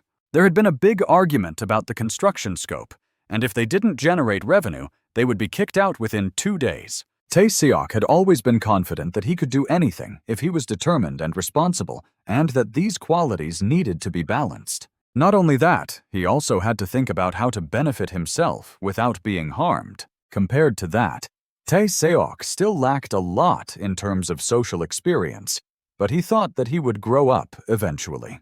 Looking at it from another perspective, it was also a kind of good fortune because the relationships he had built with different people since he was young had helped him a lot. However, it was also worrying to think that he was still doing well so far, but whether he could maintain it after leaving the training center was uncertain. It was clear that he shouldn't be too shocked, and told himself that it wouldn't be good for him if he continued to be one-sided, and that they would grow up quickly. A few days later, the results of the scholarship for the schools were announced. While everyone was being called out one by one, Tae-seok sat quietly in the back row, observing. Seeing this, Min-seong suddenly came over and asked Tae-seok why he was sitting alone here. Was it because his school wasn't on the list? Hearing this, Tae-seok shook his head and replied that it wasn't the case. Realizing something, Min-seong consoled him, saying that the scholarship wasn't everything and that he shouldn't be sad. Tae-seok sighed and replied that he knew that, but he still felt a bit uneasy. Saying this, he hid his expression behind his thick hair. Min-seong sat next to him, observed for a moment, and then suddenly suggested that Tae-seok follow him. Follow me. Don't ask any questions. Just follow me. Today I'll be your senior. Saying this, the two of them walked out of the auditorium. Standing under the warm afternoon sun, Min-seong asked Tae-seok if he knew that the chairman of their group loved swimming pools and saunas, and that's why they were installed in every building. Tae-seok was a bit taken aback by this suggestion, but still followed Min-seong. Min-seong said that the meeting with the senior would last for 2 hours, and Tae-seok wondered what he was supposed to do during that time. Tae-seok was a bit awkward because going to the sauna didn't seem quite right. As they walked and chatted when they arrived at the swimming pool and sauna, Tae-seok couldn't help but feel that it was interesting. He remembered that there was also a swimming pool in the sauna at the construction site. Hearing this, Min-seong shrugged, looking very familiar with it. The first chairman had gone to see a fortune teller and was told not to be around water too much. Apparently, during the early days of starting the business, there were many big and small accidents. It was interesting to hear that a large group like this relied on feng shui and fate. It was indeed interesting to hear. A little while later, the two of them were soaking in the hot tub in the spacious sauna room. The feeling of the steam on his face and the warm water surrounding his body was really enjoyable. Seeing the senior's relaxed expression, Tae-seok asked curiously if he was feeling comfortable. Min-seong smiled and replied that since he was getting older, he needed to take care of himself. Running a business wasn't easy, and there were many things to deal with, including drinking. Seeing Tae-seok's stiff expression, Min-seong suggested that when it was just the two of them, they could talk more casually. And you cooperate with me, I will help you. Tae-seok was taken aback and asked, business cooperation, you mean? Min-seong nodded in confirmation. That's right, business. You don't need to study for it. Your background doesn't matter either. Just be diligent and do your job well. After a moment of silence, as if lost in thought, Tae-seok replied, I'm sorry, senior. I need more time to think about it. With that, he slowly submerged his fist into the water until his entire face was completely underwater. Just then, the young man's eyes suddenly opened, when he saw the system's mission board with a new secret mission. The secret mission was ranked first: train new employees. Achieve first place in training new employees. The reward for this mission is a panacea that can cure all diseases. After soaking in the bathtub, the two of them went into the sauna together. The high temperature there caused sweat to pour out. Until now, it seemed that Senior Min Seong still hadn't given up persuading Tai Seok. He said that if Tai Seok worked with him, he would definitely succeed 100%. I will help you succeed, so why don't you say anything? The young man reluctantly replied that he still had some concerns. Min Seong looked curious. In fact, what Tai Seok was worried about was that he had set his sights on the strategic planning department. That's right, the strategic planning department. After the sauna, they returned to the cold bath once again. Min Seong then said, "Don't go to the strategic planning department. If you go there, you'll be ruined." The strategic planning department was where people with the best connections gathered, having attended the same school. If Tai Seok goes there, no one will help him. To be honest, the strategic planning department is just a bunch of pretentious nonsense. It won't help you in life. Think about it again. The world is not as easy as you think, especially the strategic planning department, which is full of elites. Rather, you should do business with me. That's where you'll get a reward worthy of your efforts. Min Seok nodded and replied, "Thank you, Senior. I'll keep that in mind. But how do you know so much about it?" Upon hearing this, Min Seong turned around and spoke with a deep meaning. At that time, my final ranking at the training institute was 4th. Coincidentally, my goal was also the strategic planning department. But I saw through the essence of those so-called elites. That's why I got the opportunity to enter the strategic planning department. If you enter the strategic planning department, you know you'll have to rotate through different jobs within a year, right? But even after working for a year, I was still eliminated in the final selection. Min Seong turned around and asked, "Do you know why? It's because of the theory that I'm from a local university." Upon hearing this, Tai Seok couldn't help but feel a sense of unease, wondering if such a thing had happened to his senior. If that's the reason, then going into business makes sense. But can't you just do business anytime? On the other hand, the opportunity to enter the strategic planning department is only once. Looking at his senior, Tai Seok sighed inwardly, not wanting to think about it anymore. "I'm sorry, Senior, but I want to try challenging it first." In the end, the young man still insisted on his goal of joining the strategic planning department. Perhaps he hadn't experienced enough hardship, so he wasn't willing to give up so easily. A new day began at the training institute. In an empty room, a young man with brown hair greeted someone. "Are you the new employee?" "Don't you know me? I've been working here for 3 years. I'm Assistant Choi Sung-hyun." The other person was still engrossed in his phone and shook his head. "I don't know either. Do you know me?" He was Kim Tai Seok, the son of the vice chairman of the third-generation chaebol of the El Sung Group, who had been hired as a new employee. He was currently ranked 259th out of 259 in terms of academic performance at the training institute, sharing the same name as the protagonist. Standing face to face with him, the brown-haired young man nodded. "I met you when I was studying for my master's degree at Chai University. I was a foreign exchange student." The young man was about to say something more when Kim Tae Seok interrupted him. "Don't pretend to know me and don't say such unnecessary things. Don't let others know that I'm here." "Got it. I understand. Anyway, I couldn't imagine that I would meet you here." Not patient enough to listen to others, the young man hung up the phone, irritated. "Do you have anything to teach me?" After a while, the conversation was still pointless. The person on the phone couldn't help but get angry. "Then what do you know? If there's nothing else, then bring me a carbonated drink," he said. The brown-haired young man nodded awkwardly. "Ah, yes, I'll bring it right away." When the room was left with only him, the vice chairman's son muttered to himself, feeling annoyed. "Why do I have to be like this? It's not like I'm going to be given the right to run the company anyway. But why did father admit it just because of that? Why is he being so greedy? Wait, isn't that the person father sent?" At the same time, the brown-haired young man stood in front of the training institute's notice board and saw that Kim Tae Seok's name was ranked first. Seeing this, he smiled happily. It seems the young master is quite pleased. He quickly took out his phone to report it.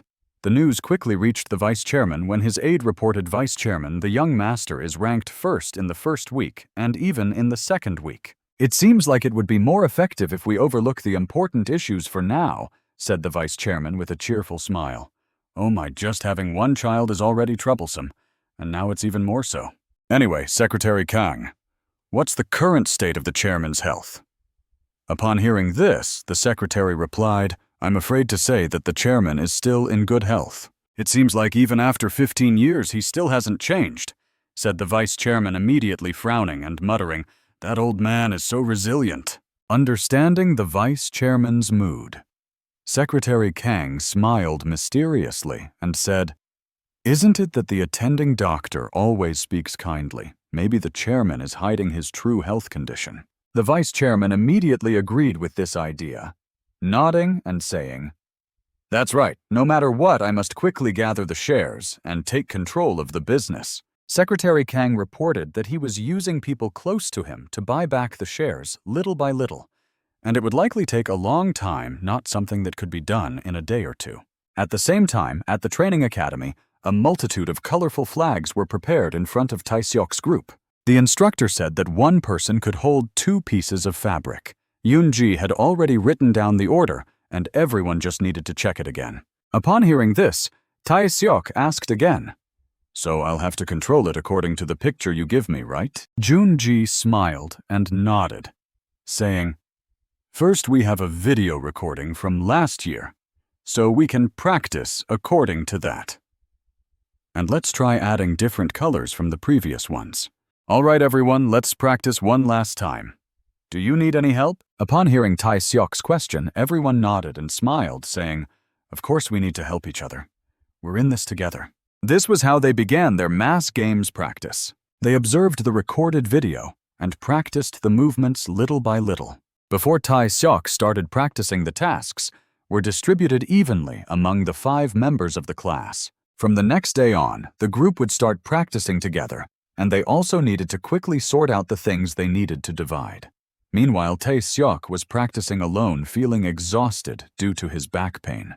The loudspeaker in this hall announced to everyone that the conductor at the first-floor lobby of the main building was currently distributing flags for use in the game, and everyone should come to receive 2 flags each. Everyone in the class expressed their gratitude to Tae-seok, and it seemed like it was due to his concessions. The practice session went relatively smoothly, but that didn't mean there were no problems. Hyun-soo stood in front of the person with the same name as Tae-seok, who was playing with his phone, and complained, You should do it properly. But the other Tae-seok was too stubborn, making Hyun-soo frustrated and helpless. He had to ask Tae-seok for help. Tae-seok, the other guy with your name isn't cooperating at all, said Hyun-soo. Upon hearing this, Tae-seok went over to check the situation, bending down and greeting the other Tae-seok. Is this our first meeting? I'm Tae-seok, and you share my name, right? The other Tae-seok frowned and looked up. Faced with the other's displeasure, Tae-seok smiled and asked, I wonder if there's a problem.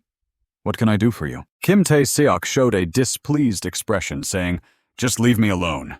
But then our Tae-seok suggested taking the other Tae-seok out. I'll take you out as if you were a patient. After all, you're one of the few who have some presence, Tae-seok said. Upon hearing these words, the other Tae-seok's expression brightened, and he asked, Really? You'll take responsibility. A few days later, the mass games began. In the hall, Tae-seok was wearing an uncomfortable ceremonial uniform along with Joon-ji and asked, Is everyone ready? Below them, all the trainees were standing in straight lines holding flags and responded in unison, El-sung. Tae-seok began to speak seriously. 68 El-sung New Employee Mass Games. This is El-sung Cheer for Us. The slogan echoed through the hall, and the other members of the academy began to cheer along. The director, watching from above and recording the event, praised them. The atmosphere among the new employees this time is great, isn't it? Especially the 2 conductors leading the front, he added. You should pay attention to them, he said. The academy president smiled and replied, Yes, sir. One is Tae-seok and the other is Joon-ji. They are currently ranked 1st and 2nd, respectively. Upon hearing this, the director was surprised. Oh, what did you say? The young man's name is Tae-seok. Due to having the same name and surname, the vice chairman's son was mistakenly thought to be ranked 1st, by his father's subordinates, when in fact he was only ranked 257. Seeing his own ranking, Kim Tae-seok was furious, thinking, "Are those ranked higher, just living off their parents? No, if Dad finds out, it won't be good," he thought. As he was worrying, his phone suddenly rang. Irritated, he pulled out his phone and saw that the credit limit on his card had been increased, making him even more confused. Although he didn't know what good thing had happened to his father, the sudden increase in his allowance made Kim Tae-seok feel a bit happier. At the same time, during the company's regular key leadership meeting, Il-sung's director decided to let the representatives watch the mass game of the new employees that had been recorded. As he started the projector, the vice chairman turned to the chairman and said excitedly, "Chairman, this time, Tae-seok, your nephew ranked first in the new employee training, sir." The point difference between the first and second place was 18 points, making the overall ranking almost certain. Upon hearing the vice chairman's words, the company chairman showed signs of doubt, thinking to himself, "Is that kid really ranked first? He must have used some tricks again." At this moment, the institute director sitting next to him chimed in, "Chairman, I observed the game when it was happening." Tae-seok was indeed a very impressive young man. He was truly outstanding, sang well, and also had excellent leadership skills. The institute director's words further confused the chairman. Why was the institute director flattering Tae-seok like this? Could Tae-seok really be that outstanding? Let's just watch the recorded video to find out. The vice chairman sitting across from them was also surprised to hear the institute director's words and wondered if Tae-seok had really become more alert and in control. Under the chairman's orders, the room was dimmed to make way for the projector. The room fell silent until the voices of the two game leaders were heard. "Are the Il-sung personnel ready?" As the 68th Il-sung group's gathering began, Tae-seok's voice and image appeared on the screen. The institute director sitting next to the chairman praised, "Your nephew's voice is truly wonderful." But it was clear that the person on the screen was not the chairman's nephew. The vice chairman was shocked to see the image and stood up wondering how this was possible. It wasn't his son. The chairman, observing his reaction, thought to himself, "I knew it. This can't be right. There must be some mistake." He then looked back at the screen. He seemed to recall having met the young man on the screen before. It was during a visit to a hot spring resort where the young man had wished him good luck in business and good health before leaving. At that time, the chairman had smiled and responded, hoping the young man would do well in his work. It was indeed the same young man he had met at the nearly completed construction site.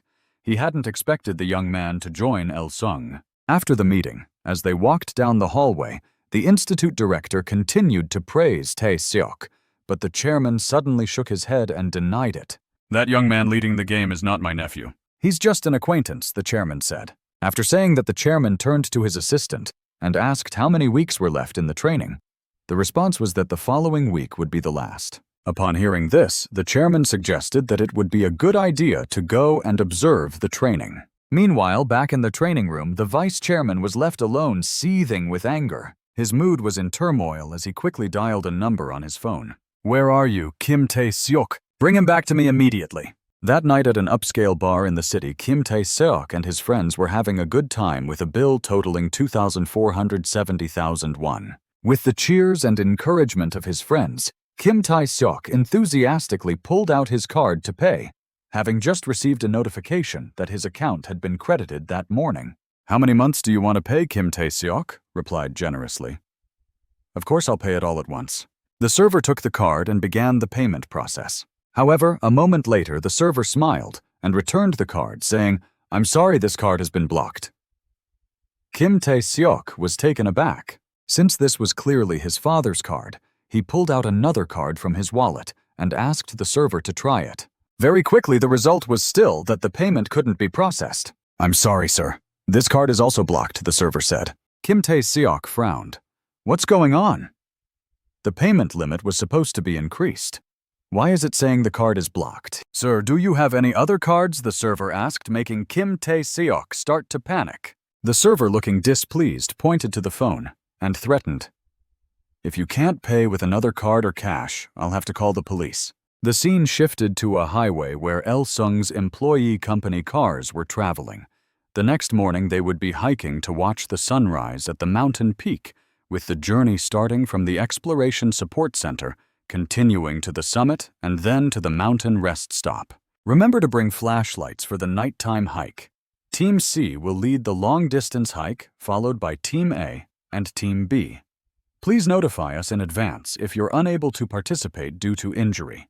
There's no need to push yourself too hard for just 20 points. Min Seong turned to his junior and asked, "How was the training?" Taeseok. Taeseok smiled and replied, "I'm quite satisfied, senior." "You seem quite confident about being in first place," Min Seong said too, which Taeseok shook his head humbly. "We're not there yet. There's still one more stage to go." On the smoothly running bus, some people were tired and fell asleep. Others were chatting in small groups. Very quickly that night, they arrived at the gathering point. Taeseok stood in front of his team, repeatedly reminding them that walking at night was very dangerous, so they had to make sure to stay in pairs. The starting point for their journey was Gaksan National Park. Led by Taeseok and senior Min Seong, everyone began to move in a line. Taeseok would occasionally turn around to check on those behind to ensure that nothing went wrong. In the quiet night, with only the faint light from their flashlights, after they had traveled some distance, Min Seong suddenly felt something was off and turned to look at Taeseok with concern. Taeseok's complexion didn't look good at all, and he was sweating profusely. Taeseok gritted his teeth, enduring the pain, but couldn't bear it anymore, and told Min Seong Sr., "My back hurts a lot." Because they had moved too much that day and climbed the mountain at night, Taeseok's back pain had reached its peak, leaving his face pale. A moment later, on a resting bench, the senior asked, "When did you start taking painkillers, and is that a pain reliever? If you're in pain, you should say so."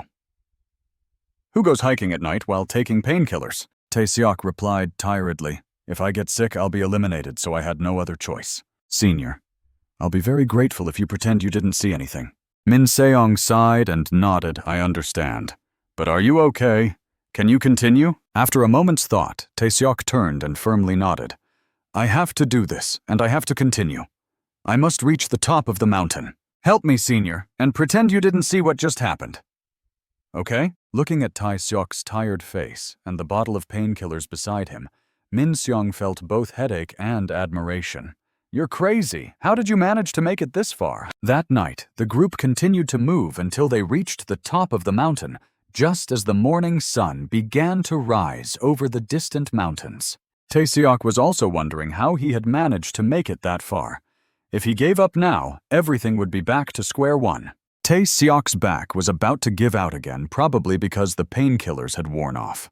But he couldn't give up now and had to grit his teeth and endure no matter how much it hurt. He would never give up.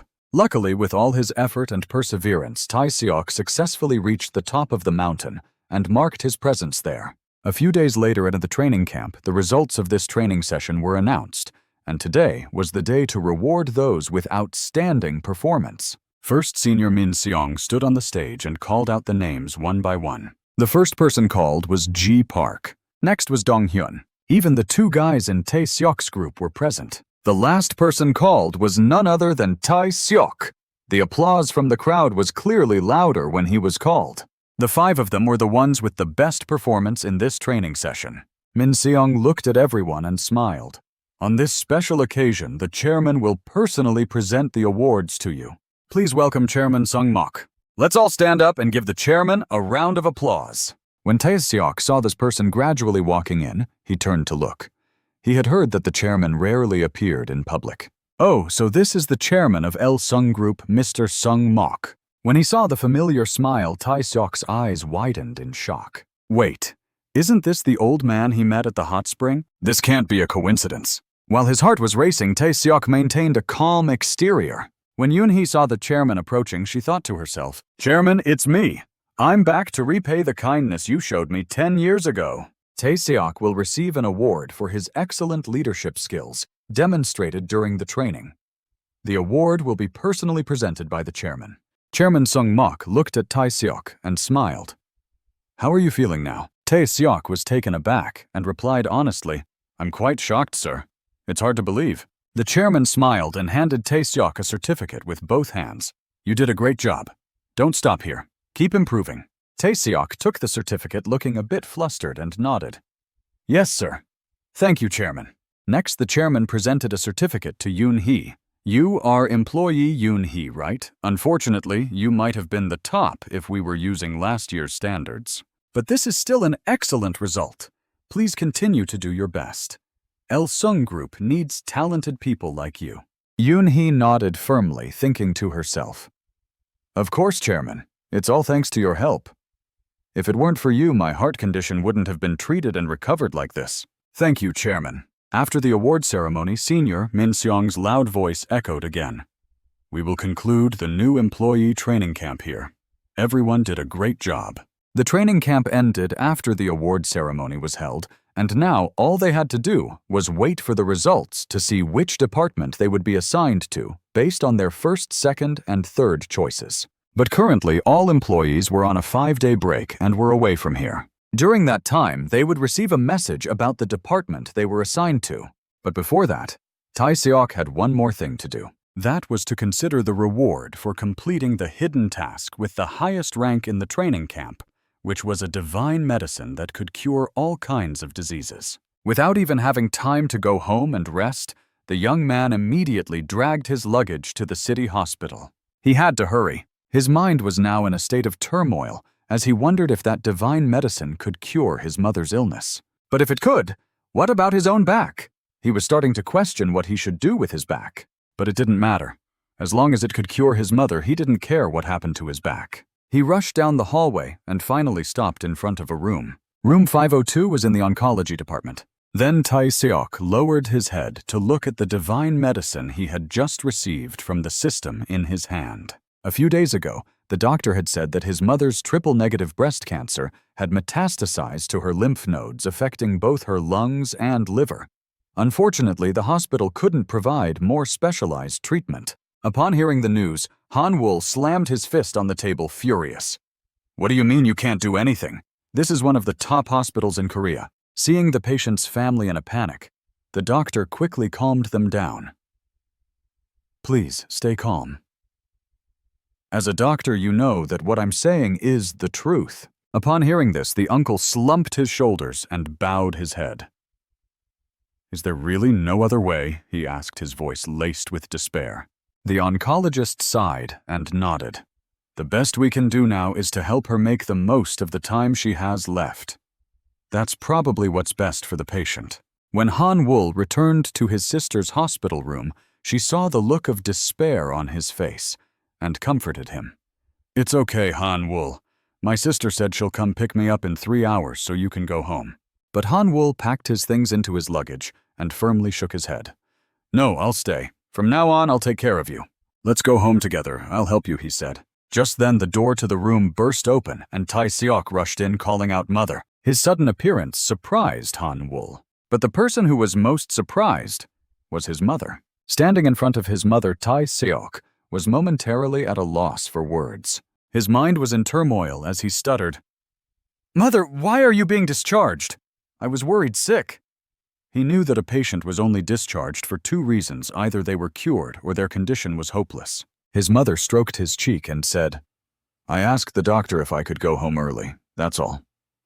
Tae-seok didn't believe her and asked, But why are you in a wheelchair? You weren't even done with treatment. At this point, his mother didn't know how to explain and just looked at him affectionately. Tae-seok looked into his mother's tired eyes and said, Don't worry, Mother. I'll take care of everything.